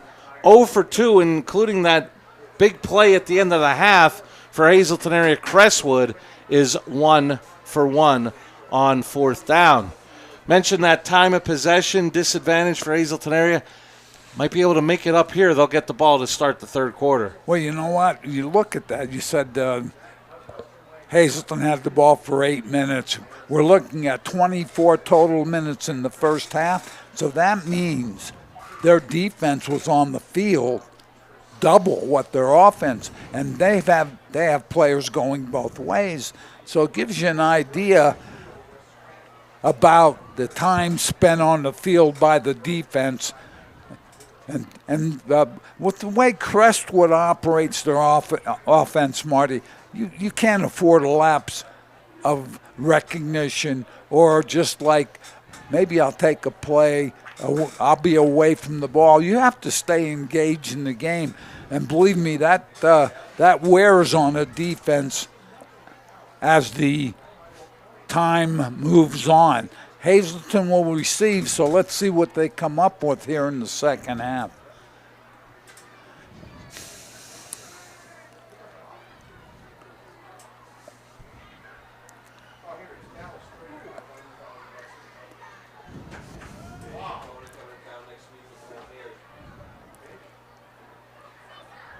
I mentioned it earlier, we saw Corrado briefly in that first half. Maybe that's one of the things that may change here in the second half. Might see him a little more as Hazleton tries to find an answer offensively. And as you suggested, Austin Wilson's a good enough athlete that you could really do some trickeration where you have both of them in the game at the same time. You know what? Put them both in the game. Let Wilson go in motion to his left. just dump a ball to him. He has the speed. Now he has a little room to operate. Who knows? He can get it down the field. Let's see if that's anything like the Cougars are thinking about as we begin the second half.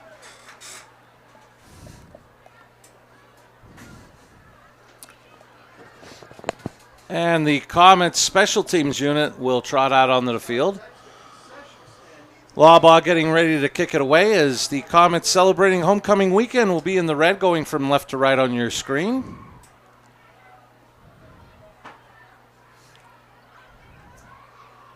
And as has been this season, to take the kickoff for the Cougars in the white, Van Gilst wearing 3, Gonzalez wearing 2.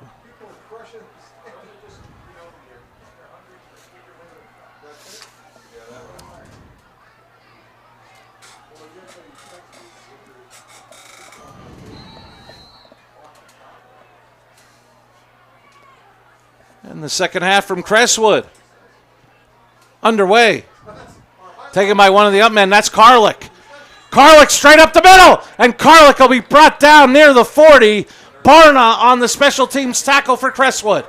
Karlik, great job. That was a line drive kick. He took it right at the end of that kick and didn't allow it to hit the ground. He takes it up to the 40, which will give them decent field position to start the second half. So we'll see what the Cougars have drawn up in the locker room for this second half. Wilson back in at quarterback out of the gun.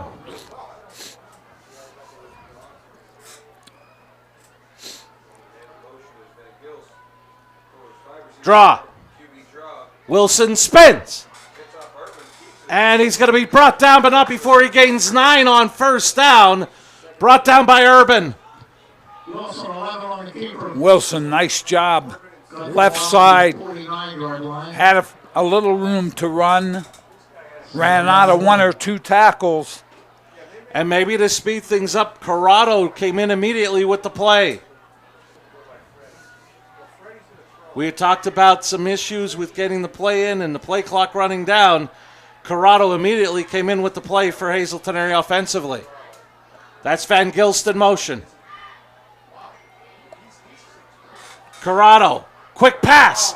That's Moran, and that's a Grand Central. Cougar first down. Moran was wide enough. He took that slight post, but it was a skinny post. He didn't take a big, and that ball was thrown. Moran with the catch. So, early on. See if this is going to be a constant swap of plays as Wilson back in at quarterback. Gonzalez to the top of your screen. Wilson looks to run. Cuts it back, and he's brought down after a short gain of about 2. Drana among others on the tackle. Short gain because of 2 things. Somebody's down. And that might be Wilson. Short gain because of good pursuit by that defense. Plus, he couldn't get up field. Took him a while to do that. Had to run to the sideline, so we have a timeout. I believe that was Wilson. Hopefully it's just a matter of maybe he fell on the ball and had the wind knocked out of him. Hopefully it's nothing serious for him.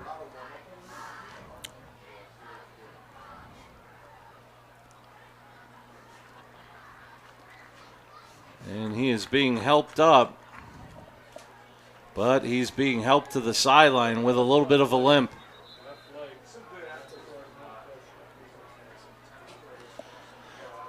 Corrado will bring the Cougars back on the field, looking at a second. So the training staff will look at Wilson. This is now Freddie Corrado's team to this point. As Wilson will be looked at the far sideline.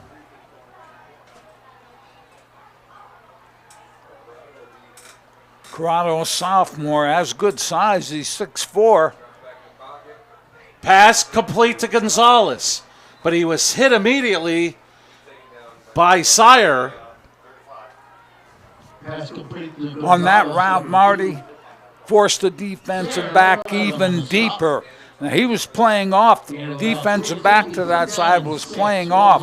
You got to run the route to him so he takes another 2 or 3 steps back.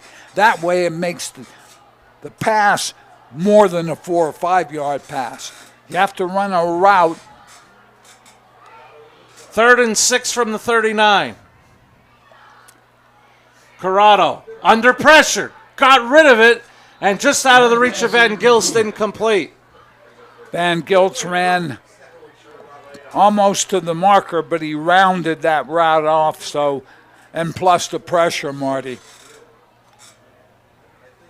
Need to make that a little bit quicker as we're looking at the punting team on the field. With Wilson on the bench, it looks like Corrado is going to punt. Same threat that when Wilson would punt, if you have Corrado punting from the 39. So if the ball goes in the end zone, it'll be 19 yards. And come out to the 20. Let's see what Corrado does here. He's going to punt it away. High kick, giving his team a chance to cover it. And unsuccessful was Hazleton area. As Joe mentioned, a net of 19. Good hustle again by that special teams. But they're going to give the ball up after about 2 minutes, maybe 3, close to 3 minutes on offense. So Crestwood, the Comets, taking over at their own 20.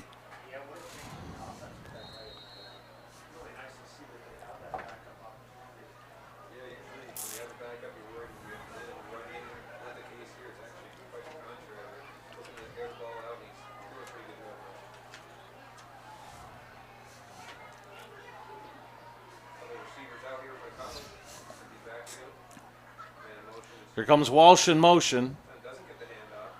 Rogers gives to Lazo, and he's brought down for no gain.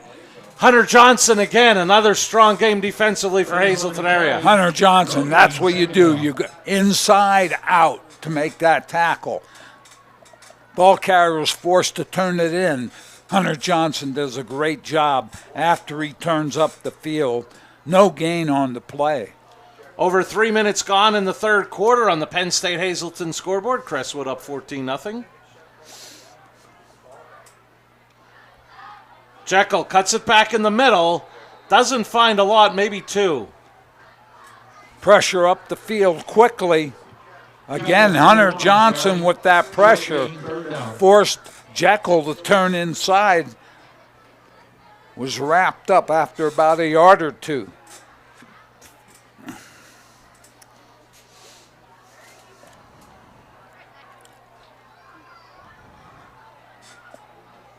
Crestwood really doesn't have to be in a hurry, Marty. I mean, they're up 14. So they can take their time as they go.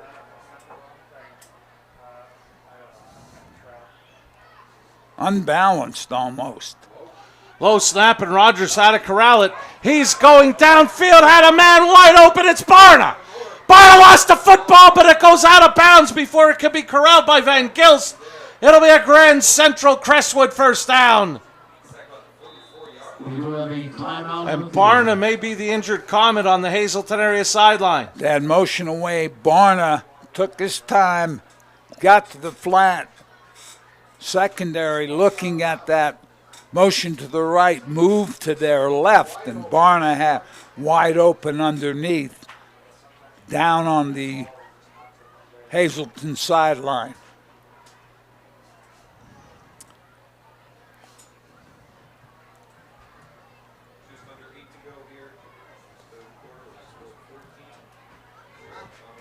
Big play by the Comets from their passing game.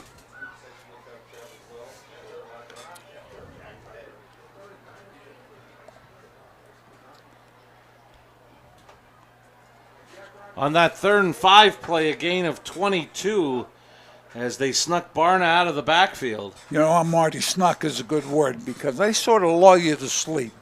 The secondary now is looking to their left because that's where Rogers is. Barna just took his time and got to the left, the right flat. Look, the secondary looking at it, he was wide open. And unfortunately, Barna being helped to the sideline. Not a lot of pressure on his legs. Hopefully not a significant injury to Gio Barna. He's come up with some big plays tonight on both sides of the ball for Crestwood. Trying to stay off. Don't know if it's an ankle but won't venture a guess. Hopefully he'll be tended to and figure out what they need to do as the Comets come on back on the field.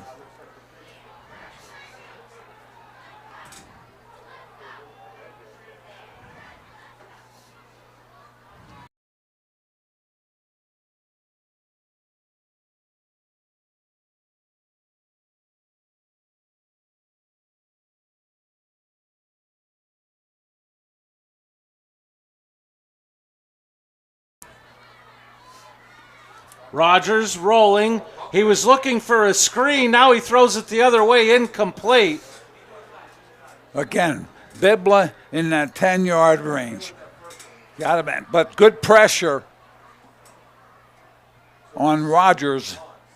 I don't know if he was throwing it away or trying to throw it to someone, but incomplete. Now what they have to be careful of, Crestwood, is, illegal grounding or throwing it up and having it intercepted by one of the defenders. Well, Mike Monahan and his crew ruled intentional grounding. That'll take it back to the 30 and should be a loss of down. 2nd and 24 coming up for the Comets. They lead with 7:34 remaining in the third quarter on the Penn State Hazleton scoreboard.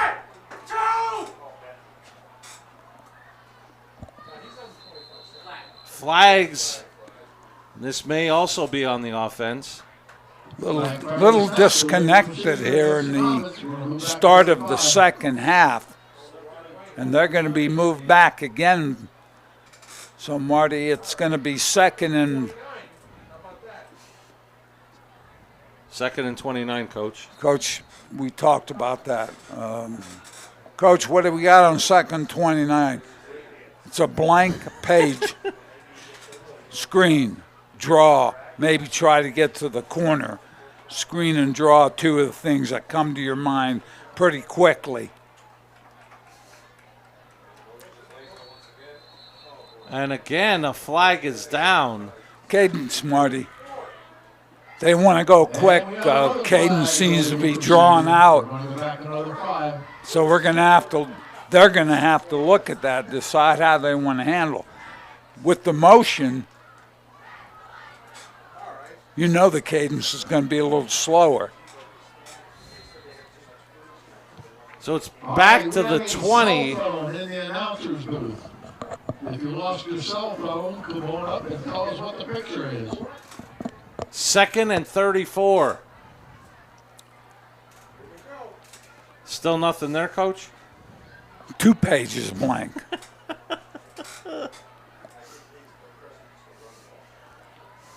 Direct snap, Jekyll.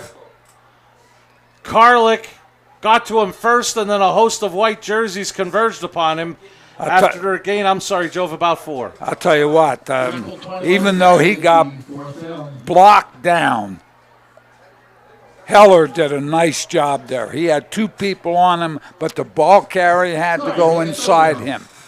So the third down, there wasn't a big play there. That was defensively what you want. Try to limit them to less than 10, 15 yards.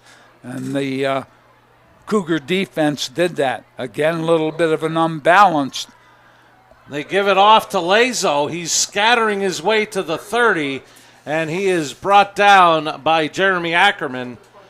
But the punting unit will have to come out on 4th and 20 plus. Rogers made sort of a fake like he was going for a fumble. Lazo gets the snap and goes to his right. There's a lot of congestion. Again, nice job by the defense picking that up. Gennaro and Van Gils go back deep for the Cougars, awaiting the punt from the homecoming king, Ethan Zabrowski.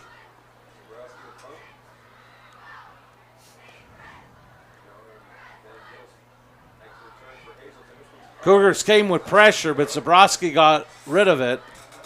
And it's going to take a Cougar roll and be down at the 43 of Crestwood. Great job by the defense there. Zabrowski's punt came up a little short. They're going to take possession. The Cougars are going to take possession on Crestwood's side of the ball. So good opportunity offensively. Let's see. They've been struggling a little. Let's see if they can take advantage of this.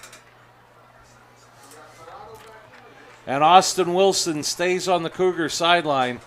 Last possession, he was hobbled and went to the sideline. But he's up, Marty. He's up and moving around, so let's see what happens on that. You couldn't see him in that great shot there. But Corrado on 1st and 10. Now he's running, and he is going to be brought down. Take care of the ball, try to get back to the line of scrimmage, and Corrado.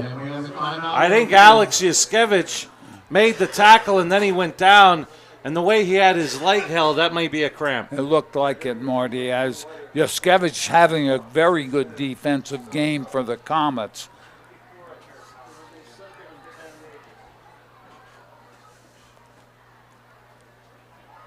Fast quarter, Marty, 5:48 left. Third quarter.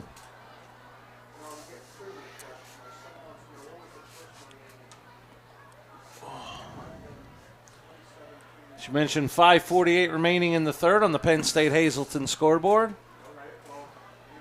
And I'm hoping that it's a good sign. The way they're stretching Yuskevich, that's almost like they're treating a cramp. Yeah, they're trying to get him. Even though it's the first week in October. Well, a little bit warmer the last couple of days, though. It has been 72, 73 degrees. Sun was out after about 8 or 9 days of clouds. Did you get to enjoy the day? Did you get to enjoy the day? I didn't play any golf, which is enjoyable at this point because I'm not playing real well. Of course, I never play real well. I'm just trying to. Although I should probably hide behind the screen and the pole. And we're going to have second and looks like maybe 10 and a half, 11 yards. Corrado.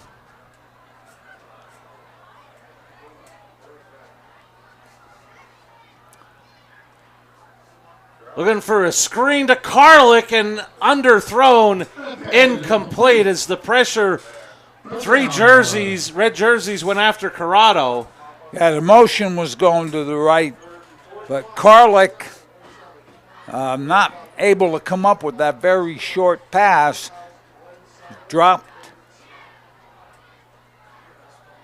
Wasn't dropped. It hit the ground before Karlik could maintain possession. So 3rd and 11.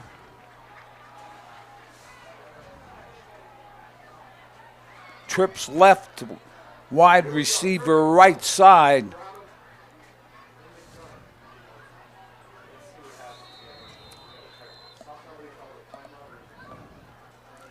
Delay a game. And when you have a young quarterback out there, you got to remind him where the play clock is. And that makes it 3rd and 15. Which makes it a little more difficult for that young quarterback. I think there, maybe with the field position and the time, a timeout would be more appropriate. But hey, that's why I'm up here. How long you been undefeated, Coach? Up here? Bunch of years.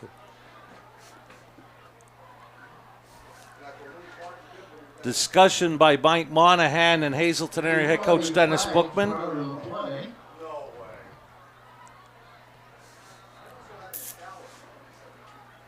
Unsportsmanlike conduct against Hazleton area. And I'm almost wondering if it's not so much on the field that maybe it's on that sideline. Don't think. I've had a couple of those called in my lifetime, and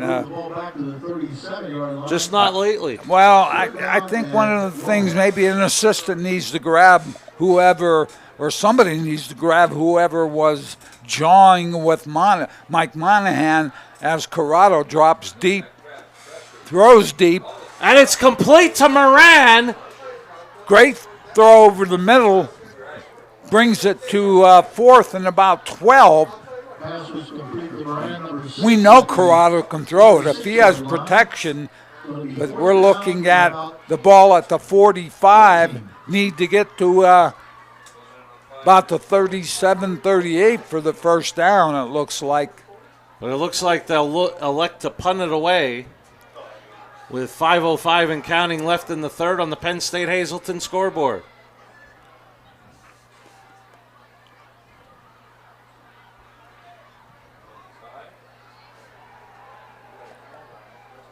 Short kick. That'll take a Crestwood roll to the 26-yard line as Gennaro will down it. We have a flag away from the ball, Marty. Now it's not away because they moved the ball to the hash, but there is a flag.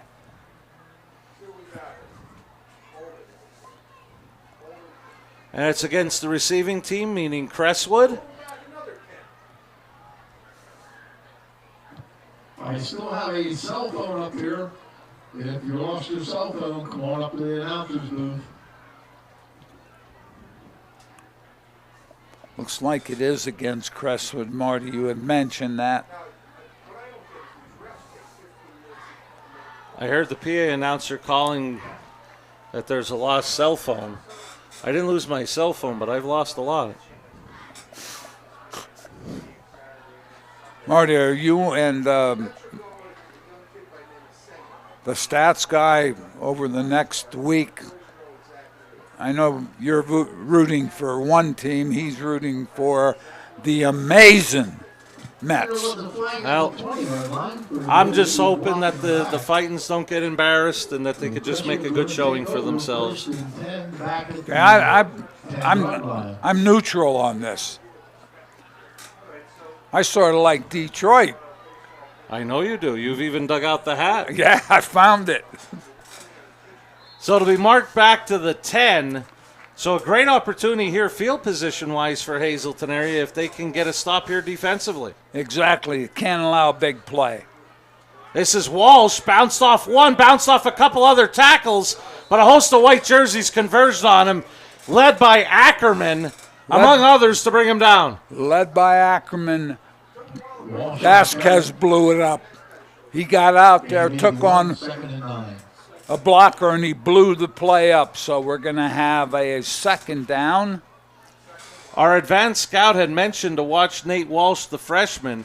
His first carry resulted in a touchdown, but since then, Hazleton area has been, their antennas are up when they see him enter the game. They cannot relax. As you talked about, and you and I mentioned that Crestwood's offense can, as they come back inside with the inside reverse, and not a lot there. Carlick brought down Lazo. Gain of 4, bringing up 3rd and 6. And for the grand scheme of things, a very big play in this ball game. Hazleton area wants to get a stop here and try to win the field position battle. There's no doubt about it, Marty. Let's see what the formation brings. They're going unbalanced left to the defense right. Rogers faked right, looks left to pass. Has a man, and it's caught and complete. And a lost football.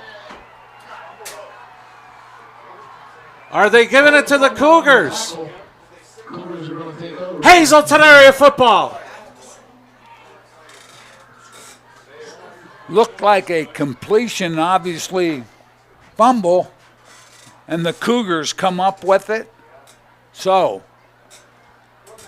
the opportunity that you talked about is happening. They have to get the ball in the end zone at this point.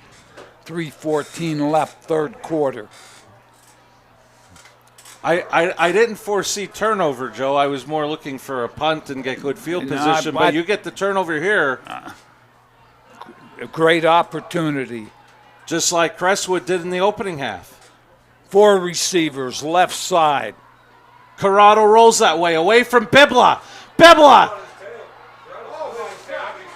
staggered him and allowed Yaskevich, who's back in the game, to bring him down for a sack and a huge loss. I'll tell you what, Bibla and Jaskevich are doing a great job. You can't allow Bibla to come unblocked. There's no way. He's a dominant player on the defense. He comes with the pressure. If you're sprinting away, that's one thing. Corrado was not sprinting. So again, Bibla, Jaskevich, great job. Loss of 16 makes it 2nd and 26.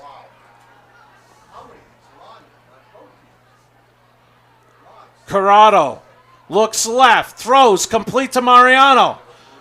Good to see Barna back in the game making the tackle for Crestwood. Barna makes the tackle. 2 receivers right there. A lot of defenders picked up a couple yards. Third down and 18. Cougars have to get to the Crestwood 17 for a first. I would think you want to just get some yardage here to make it manageable for fourth. Get something. Are you going to have time to make a throw you're going to pick up the first down? Don't know. Have to do a good job up front. Corrado going down the right sideline and going up for it was Moran, knocked away by Rogers. Moran ran the route to Rogers. Turned to the sideline. Corrado can make the throw to the sideline. There's some separation from Rogers, but good pressure coming, so offensively didn't take advantage of that, as Corrado will bring the punt team on.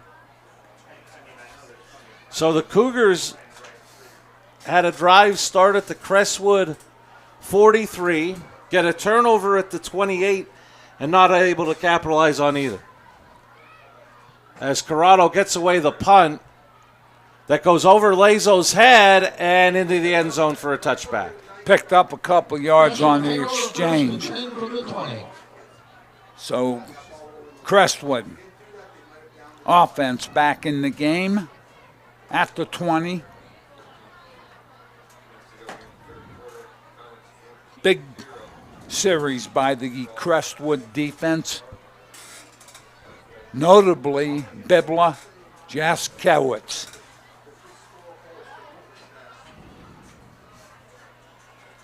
And, you know, we talk about it so often in sports. You get in critical times, you look to your seniors, and that big play that just set Hazleton area way behind the sticks was made by 2 senior linemen, and what you mentioned with Bibla and Yaskevich. Both good sized. Bibla. And he just got tripped up.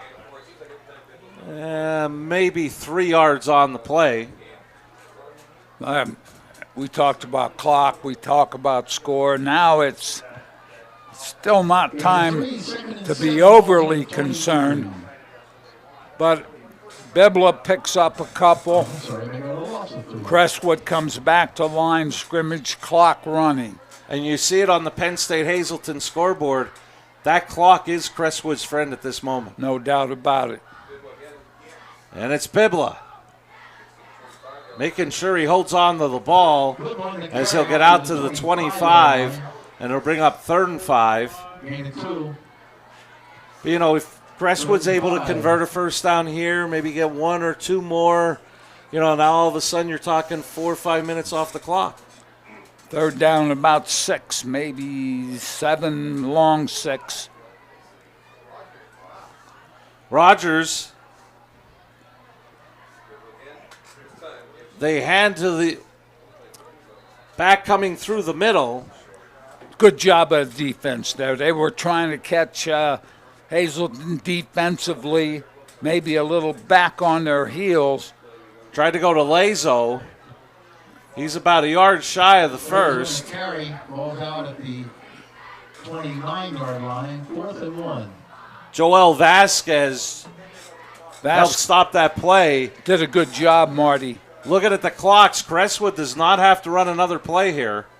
Let it run down, and we're going to look at the fourth quarter. Both teams, I think, have 3 timeouts. So we're at zeros. Through 3, it's 14-0 Crestwood. You're watching live high school football on WYLN.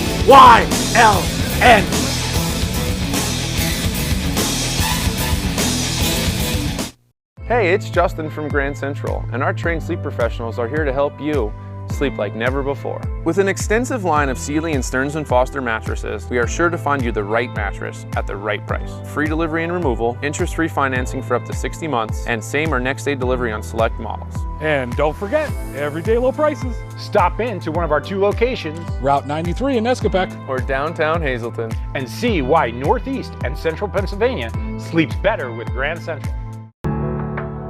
Penn State Hazleton is improving the lives of others, starting in our community. Providing degrees that meet the needs of the area. Fueling entrepreneurship and contributing more than $36 million annually to the state's economy. Researching the health of our local ecosystem on the Susquehanna River. Together, our impact keeps growing, backed by the strength of 24 campuses and 700,000 alumni.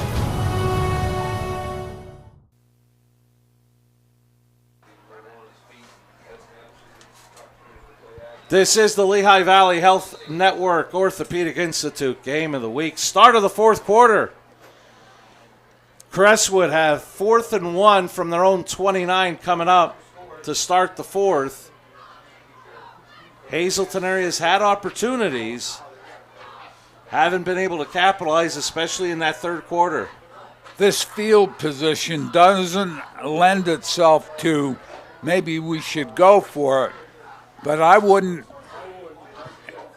definitely wouldn't fall asleep on defense here. Well, I wouldn't fall asleep because Rogers came out with the offense. They're coming out, and it looks like they're going to go after it. Now, Hazleton area needs to stay disciplined as the play clock is down to 6. Crestwood hurries to the line. Now they try a shift. Clock hits zeros. I think there was a delay of game before. Our neighbors from Hazleton area were saying there might have been movement, but I think the play clock ran out for a delay of game before any movement up front. Obviously, all that movement was to draw the defense. Hazleton's defense does a nice job maintaining the line of scrimmage without going across. And Zabrowski on the... So Hazleton area should come away with decent field position again here. Low snap. Zabrowski blocked. It's going to the end zone. Still there. Safety. Sire with the hustle to recover it, causing the safety to make it 14-2. And now Sire, I believe, maybe cramped up in the end zone. I'll tell you what, though, that was a great effort to either kick it out of the end zone or recover it for safety, because you could have given up a touchdown. And it was the low snap, and Zabrowski tried his best to pick it up and try to get the punt off, but there might have been 5 white jerseys there that caused the block. I'm not going to try to commit to who blocked that punt, and it rolled to the end zone. But as you mentioned, Sire was the only red jersey, and great hustle to dive on it and at least get the safety. Get the safety. Now you're gonna get the ball back if you're the Cougars. So as he comes up after a great effort,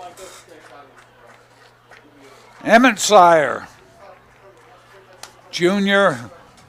Great effort to come away with, to allow the Cougars to come away with the safety rather than the touchdown. And I heard Jim Burns mention it, and it's interesting that punt took 41 seconds. Well, yeah, but the clock wasn't running to start. It was bouncing around there. I don't know if it would take that long, but 11:19 left. Fourth quarter end the game as we're going to see the... So we're going to get a free kick. 11:48. 12 seconds, I can believe. Yes. As the referee, Mike Monahan. You can't put anything past him, particularly because he knows there's a certain guy in Freeland that's watching and that'll call him on it. Good. That was a good pickup by the official. So 12 seconds off the clock. 11:48 left in the fourth. Now 14-2. But it'll be interesting to see how this fourth quarter proceeds. But a big play there by Emmett Sire on special teams for Crestwood with some great hustle. Lawbaw's end-over-end kick taken by Gonzalez from the 30. And a big hit! I believe that was Urban. Football loose. But was it down by contact? But what a hit by Urban. Great hit. Well, will they say he was down? But now we're going to have an injury timeout. I believe that's Gonzalez that's down. Official looks like he's marking the ball. And they're there saying first down, Hazleton area. As down, right. And let's clarify from our vantage point, didn't look like a dirty hit, just looked like a hit that Gonzalez didn't see coming. Both players going full speed in a collision. As somebody once said, and I know this is the era of you're concerned about injuries, but you're not dancing. It's a collision sport. And both players with the effort. But I will say during the Olympics, that dancing competition sometimes looked like a contact sport. Yeah, it did. Paul marked at the Cougar 49. They're on the board with a safety from their special teams, looking for something offensively. Corrado under pressure, intercepted! Picked off and brought back to the 40. Interception by Kennedy, number 1. Carter Kennedy with the pick. He dropped off into the flat. He almost seemed like he didn't believe what he saw, and he dropped back, and Corrado didn't see him. Corrado started to drop, didn't get a lot on the ball, number one.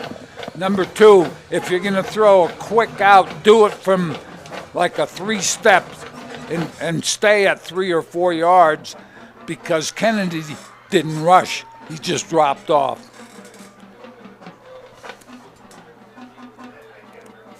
So coming off a big safety, the interception, I thought I saw Miller up and on the sideline, but obviously he's not going to be back. So. It's been an eventful 30 seconds, Joe. Very eventful. 14-2 as Bibla. Bibla finds open running room, brought down by Van Gilst inside the 30, where he gets a Grand Central first down. That's exactly what you need now if you are Crestwood. Pound it at him. Hold on to the ball, run the clock.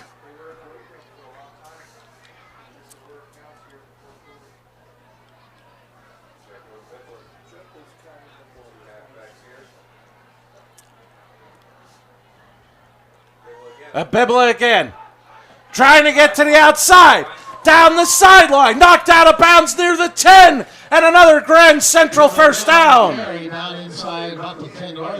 Has enough speed to get the ball to the corner.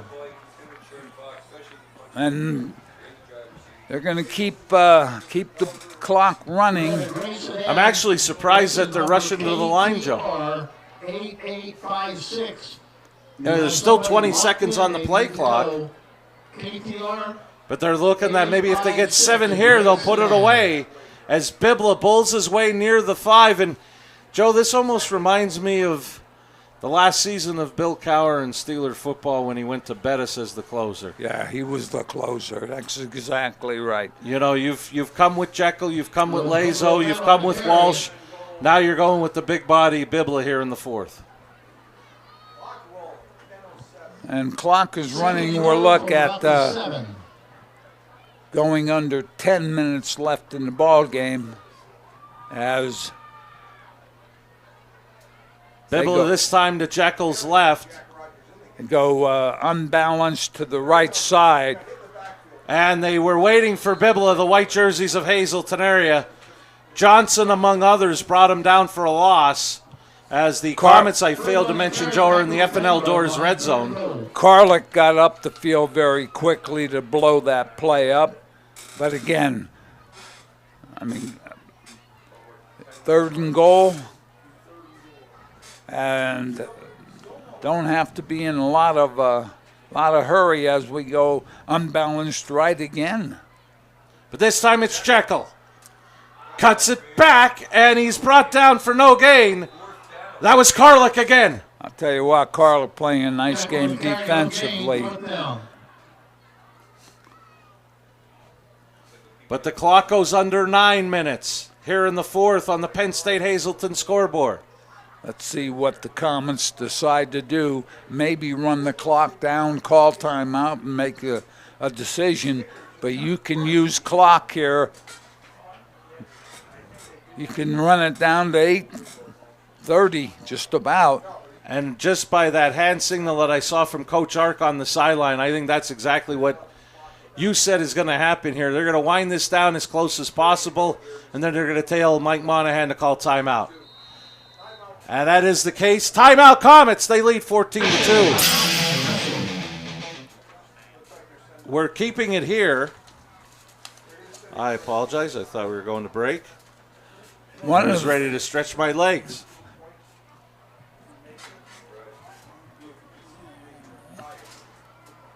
One of the things, Marty, here, you talk about maybe trying to kick a field goal, or do you say, listen, we're up 12, we're playing well defensively, let's go ahead and run a play, see if we can get it in the end zone, because this is a 4th and goal play. Talk about practicing during the week. You take 4 or 5 plays that you should have ready to go in this kind of situation. But they've accomplished 80% of what they wanted to do. They've used some clock. Let's see if they can decide what they want to do with the play choice. It'll be 4th and goal at the 10. You see Coach Ark saying okay and shaking his head. And they're going to keep Rogers on the sideline. And they're going to try the field goal. It's one of the options.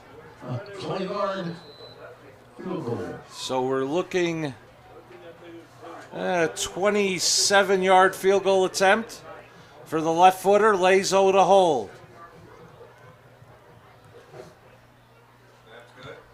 Kick is up and off to the right. No good. So Hazleton area will hold. But now the daunting task, 2-score game with 8:27 left. So, 80% accomplished. We used the clock. 20 to 25% didn't come away with any points. Now, if you go back and look at the first 3 quarters and 40%, Hazleton's really had a tough time offensively. So you rely on your defense. Austin Wilson is back in the game. 1st and 10 from the 20.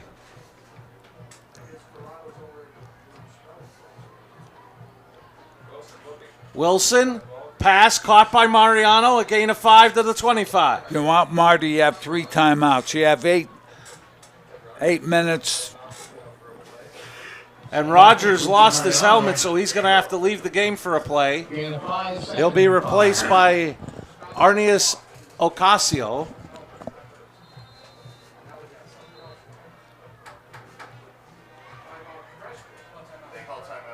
Crestwood timeout with 8:13 remaining. Okay, the Comets used one of their timeouts. But as I said, you're going to have 2nd and 5 now. So not a bad play on first down for the Cougars. Cougars have their final home game next Friday night against Pittston area. We'll be on the air next Friday night at 7 from Harmon Geist Stadium. Lehigh Valley Health Network, Orthopedic Institute Game of the Week. Patriots, Cougars next Friday night live at 7 here on WILN.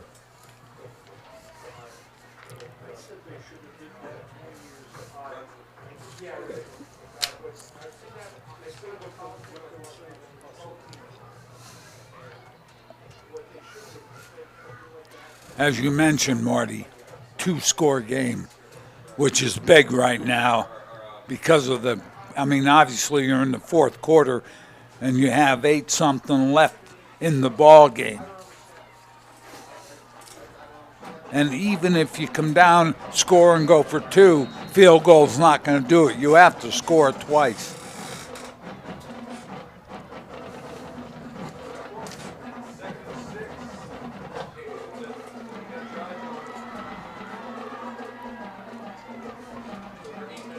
Second and 5 from the 25. Wilson looks right. He's under pressure. Got rid of it. Van Gils just can't hang on as Ocasio with the great defense. I'll tell you what, Ocasio did a great job because he stayed after the receiver. Looked like it could have been caught. So, go to 3rd down. What you want to do is extend this offensive series. And good to see for Hazleton area after that big hit on that return. Carlos Gonzalez back in for Hazleton area.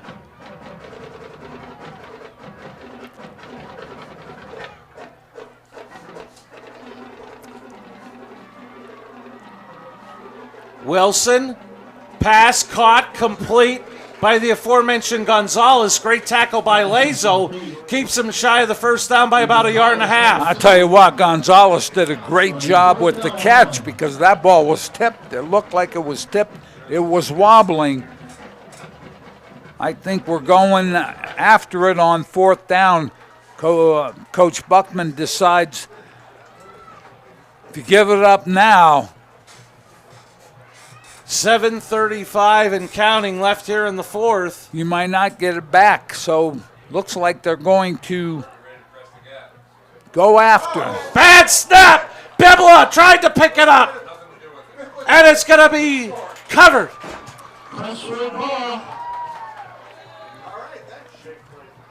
Didn't look like that bad of a snap. It was to the right, and looked like Wilson just couldn't handle it. Sorry, Joe. It looked like Eli Meadows covered the fumble. Meadows with a big opportunity for the Comets, and third Cougar turnover on the night. Crestwood will get it at the 20, starting in the FNL Doors red zone. Rogers back in at quarterback. Low snap to Jekyll. And he's going to be brought down by Karlik for a loss of about 1 yard. Tell you, there's no quit in Karlik. He really goes after it. Jekyll tried to get to the corner where he's done very well tonight. But Karlik right there to bring him down. But even if it's 3 more 1 yard losses, that clock could be down to 5 minutes. Again, we're Crestwood taking it as they go wide left with 2 receivers. trying to separate some secondary people, trying to get Carlin. Jekyll to the end zone, touchdown Crestwood.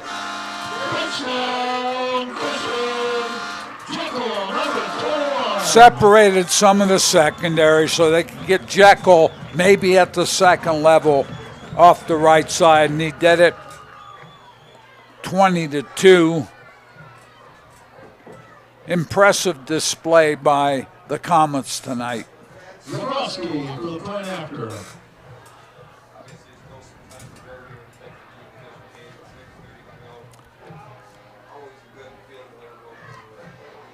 And Zabrowski's kick is good. 6:33 remaining.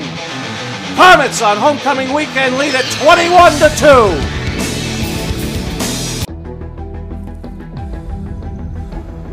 Getting to the finish line starts with Lehigh Valley Orthopedic Institute, the region's leader in sports medicine. Our specialists use the most advanced technology for faster, better results, so elite and everyday athletes can compete like champions once again. Lehigh Valley Orthopedic Institute. Your health deserves a partner. Come shoot at Whitetail Preserve, 118 Boulevard Road in Bloomsburg. Their skeet, trap, and sporting clay fields are professionally designed, and all stations are handicapped accessible. Whitetail Preserve has resident shooting instructors certified by the NRA in shotgun, rifle, pistol, home safety, and personal protection in the home. Whitetail can also cater any size event, whether it be a private party, corporate event, or wedding. Call 570-384-2314 or 570-790-8969.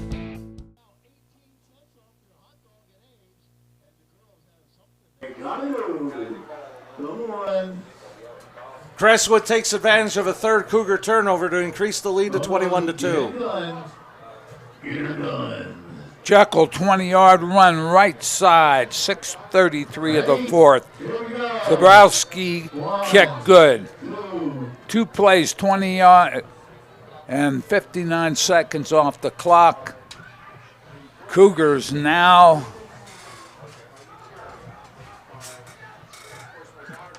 taken by one of the up men. Going down the sideline is Karlik. Karlik, one man to beat. And he's going to get to the end zone for a Cougar touchdown on the kickoff return. But there is a flag down at the Cougar 44.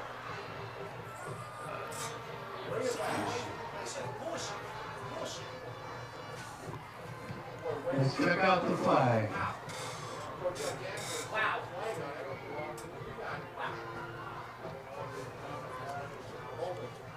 And it's a hold against the Cougars.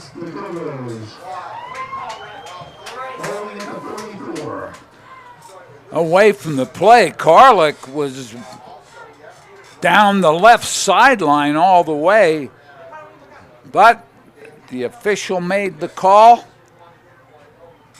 holding on the Cougars. So we're looking at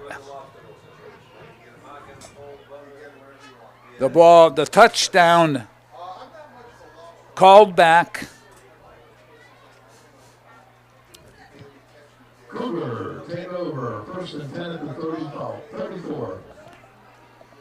As we heard from the PA announcer, first and 10 for the 34, the Cougars take over, but not the result the Cougars wanted after seeing that burst from Ashton Karlik. I'll tell you what, Karlik played, I think, a pretty decent game overall. Not going to like it because Cougars may end up on the short end of the score, but Cougars come out, the play clock is at 10. Crestwood, 10 penalties on the night, 78 yards. Hazleton area only 5 for 40. But that may say 5 for 40, but what a big penalty. As Mariano finds some open field across the middle, he's got a Grand Central first down to the Crestwood 43. And the reason for that, Marty, is, to be honest with you, Wilson extended the play by stepping away from the pressure, picked up good yardage in the first down. Clock continues to run under 6 minutes left here in the fourth on the Penn State Hazleton scoreboard. After marking the ball. Wilson's pass dangerously high. Rogers there. Looking for Mariano. Rogers did a nice job on the break, but you ought to file that away. Maybe, again, had to throw it a little high, Marty, because of the pressure. Hands in the air from that Comet defense. 5:47 left. 3 receivers to the top of your screen. Mariano at the bottom. Wilson under pressure, and he's sacked. Combination sack by Meadows and Bibla. Yeah, that time Bibla off the corner, and we have... And I believe that's Wilson down again. Bibla hard off the corner.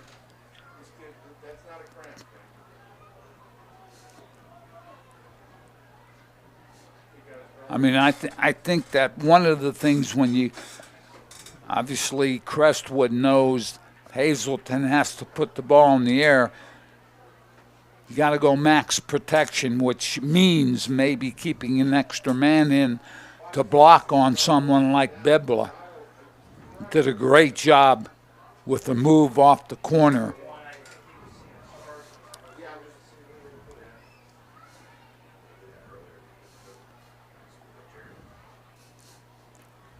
I think he might have picked up that move a little bit with some help from his father. You think he was listening?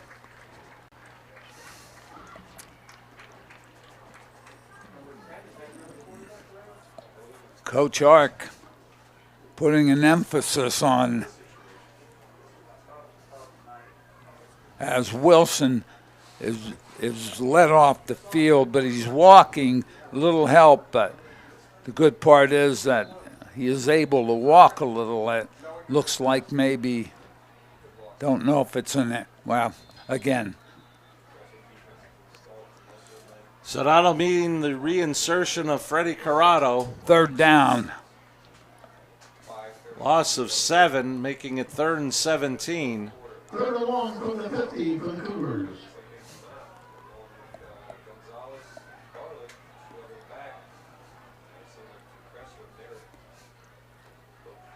And actually, it's a direct snap to Karlik. And Crestwood not fooled in the least. Bibla again leading the charge, holding him up, waiting for help. Also the keeper, Bibla, number 44. Got to him. Bibla had some help there. Drana, Jaskevich. And it looks like the Comets will come away with an impressive victory, Marty. Both sides of the ball. Mariano now the 3rd punter used tonight for Hazleton area. Flag stopped the play. And there's a flag to stop that play. Crestwood, I think, a little anxious to get off the ball. Move it up to the 45 and see what they're going to do. So that'll make it now 4th and 12, but it looks like the punt unit will remain on the field for the Cougars. Yeah, I don't think, obviously, if it was 4th or 2 or 3, it would change the situation. But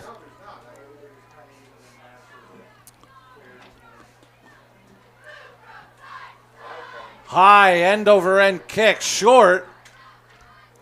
And Lazo in a crowd comes up and makes the fair catch at the 25.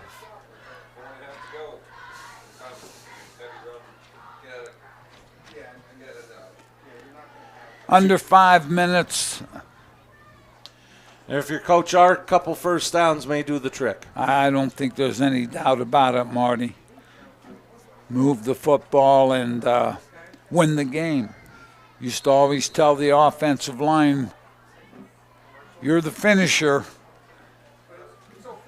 Move the football, pick up the first down, maybe 2 of them. You're up by 3 scores.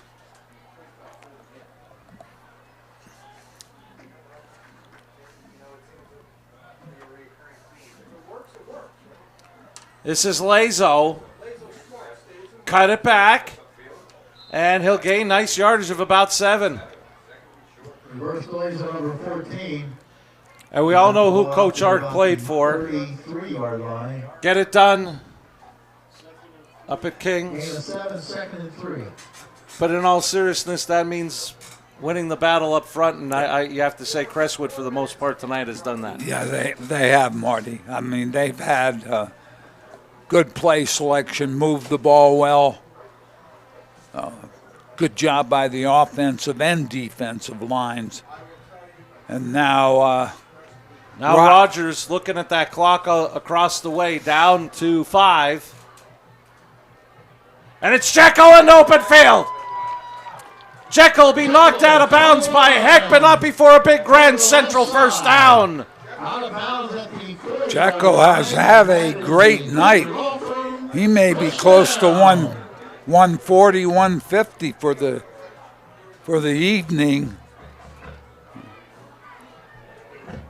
You have to credit that offensive line for helping him. 2 touchdowns.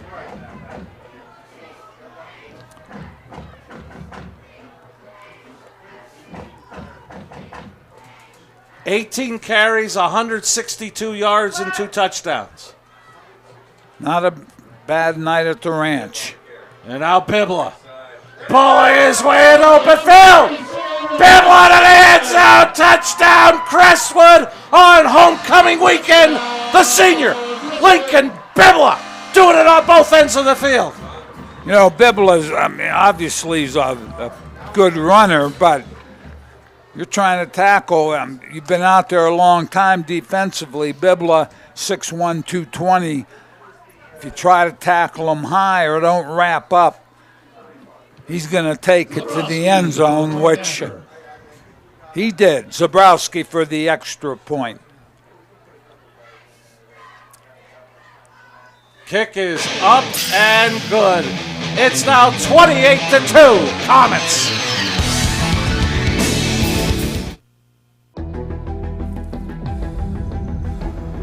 Getting to the finish line starts with Lehigh Valley Orthopedic Institute, the region's leader in sports medicine. Our specialists use the most advanced technology for faster, better results, so elite and everyday athletes can compete like champions once again. Lehigh Valley Orthopedic Institute. Your health deserves a partner. Penn State Hazleton is improving the lives of others, starting in our community. Providing degrees that meet the needs of the area. Fueling entrepreneurship and contributing more than $36 million annually to the state's economy. Researching the health of our local ecosystem on the Susquehanna River. Together, our impact keeps growing, backed by the strength of 24 campuses and 700,000 alumni.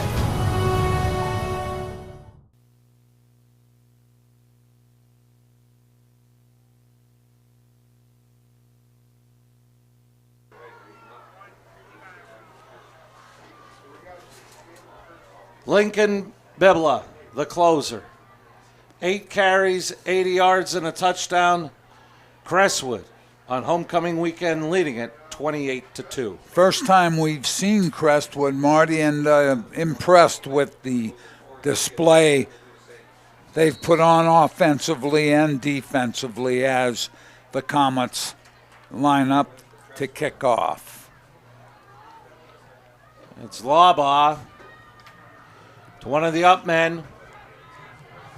Coming up, Jeffrey Lantigua, a freshman, finding a nice return out across the 40. Great opportunity for a freshman to show what he can do, and gets it up the field. Marty Bibla, 40-yard run, right side, 3:23 off the clock. Zabrowski kicked good, 3 plays, 75 yards, minute and 4 off the clock. Bibla, 1 run, 40 yards. Jekyll, 1 run, 28 yards, and Jekyll's at 160 right now, thereabouts for the night. This is Lantigua. And he's going to get out across midfield. Gain of 6.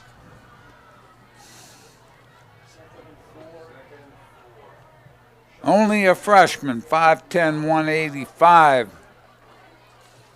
Lantigua gets it up Second down and 4. as clock continues to run.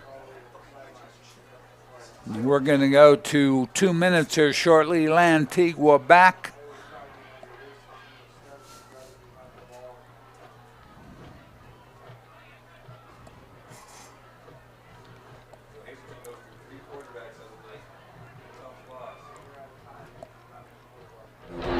It's going to be a toss to Karlik. Karlik gets into Crestwood territory before Yaskevich brings him down from behind for a gain of 2. Karlik has played a very good game, both sides of the ball, as he goes to the sideline. Both teams now with some younger players in the game. 3rd and 2.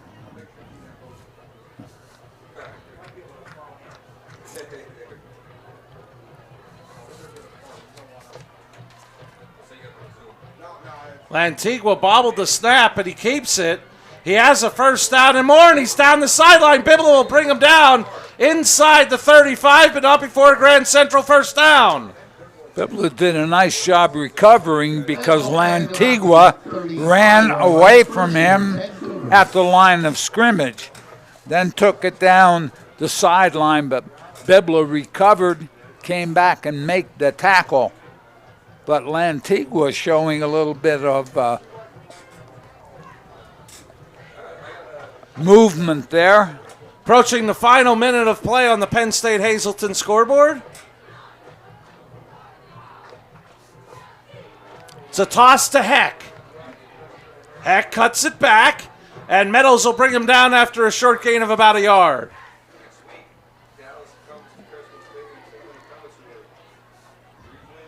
Doesn't get any easier for the Comets. The Dallas Mountaineers will be in here next Friday night. Cougars get their final home game next Friday night right here on WILN as they'll play Pittston area. Dallas Crestwood next Friday night should be a good one. Dallas not as dominating this year as they have been in the past.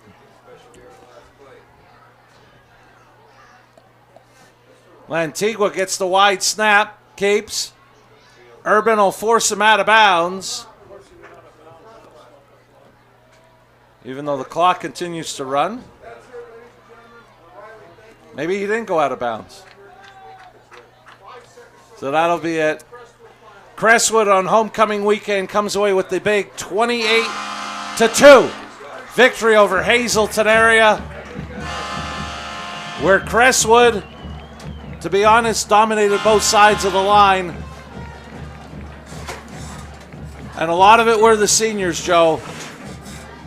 Bibla, Yaskevich, Drana, excuse me. I'll tell you what, offensive line and defensive line for Crestwood did a very nice job allowing Bibla and Jekyll to rush for about 250 between them, close to that anyhow. And defensively, they did what they had to do to slow down the offense we saw last week. Hazleton just could not bring that to the line of scrimmage, and a dominating performance by the Comets. And we mentioned the seniors, but also the starting line, Gonzalo Lozano and Brady Cook, a couple of juniors for Crestwood on the offensive line. But I really thought the defense set the tone, and the big play was that mishandled snap early on that led to an 18-yard drive and Crestwood gaining the lead. You know at what, 7-0. Marty, we talked about the turnovers. We talked about the turnovers, and that was a big part of that game. Coach Arcangeli and the winning Crestwood Comets. Coach Ark is down on the sideline with Mike Sosar. All right, Coach, congratulations on the win. Big homecoming win. Almost a carbon copy of that first half. Punt, turnover, interception, score off the turnover. Yep. Nothing doing on that Hazleton offense with your D tonight. I mean, a lot of grit to our defense. Our defensive guys did such a good job preparing. Coach Hauser did an amazing job preparing for tonight. But those guys have to play. They have to do it. They're amazing. Toughness, character, grit. I like where our comments are at, buddy. Coach, 4-3 now over that 500 mark. I know you want to run. I know. Dallas on the highway next week. What do you see at home here? It's good. It'll be a great game against two really good teams. We're looking forward to it. Best of luck, Coach. Thanks again. Guys, we're going back to Hazleton for the game of the week, but Crestwood got it tonight. Back up to you, Marty. I haven't figured out if Mike will be selling glossies next week of him and Coach Bookman up at Harmon Guy Stadium, but we'll have to wait and see on that. And even though the game ended 28-2, the one player I do want to mention, it could have made things a whole lot different if not for the effort by Emmett Sire on the first play of this fourth quarter, hustling and keeping a block punt to only being a safety. Cougars get that touchdown, make it 14-7. Who knows? Yeah, like I said, he recovered it.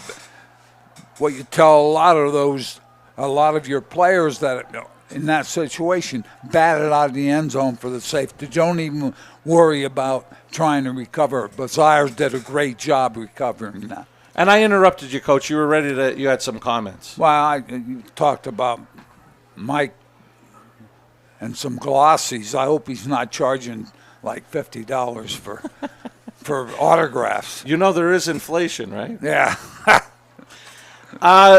When you look at it from last week with Hazleton area, it's a carbon copy, except it went the other way. They only had 64 yards on the ground, 114 through the air for 178 yards of total offense. And it was the Crestwood offense, 315 yards on the ground, a total of 362 yards of total offense. Jekyll, 18 carries, 162 yards, 2 touchdowns. Bibla, 9 carries, 80 yards and a touchdown. And Austin Wilson had to be helped off a couple times to the Hazleton area sideline. Hopefully he's okay. He finished 6 of 16 for 77 yards for Hazleton area. Coach, your final thoughts? My final thought is if you can rush the ball with those two backs for 250 a game, you're going to have a very good chance to win it for the most part. So Crestwood comes away with the victory on homecoming weekend. We say goodnight for our director, Barry J.S. Stats by Jim Burns. The world-famous Mike Sosar on the sidelines. Joe DeMelfi, I'm Marty Burns saying so long. Once again, the final score. Crestwood comes away with the homecoming 2024 victory by defeating the Cougars 28-2. This has been a WYLN Sports special presentation. Good night and have a great weekend from Mountaintop.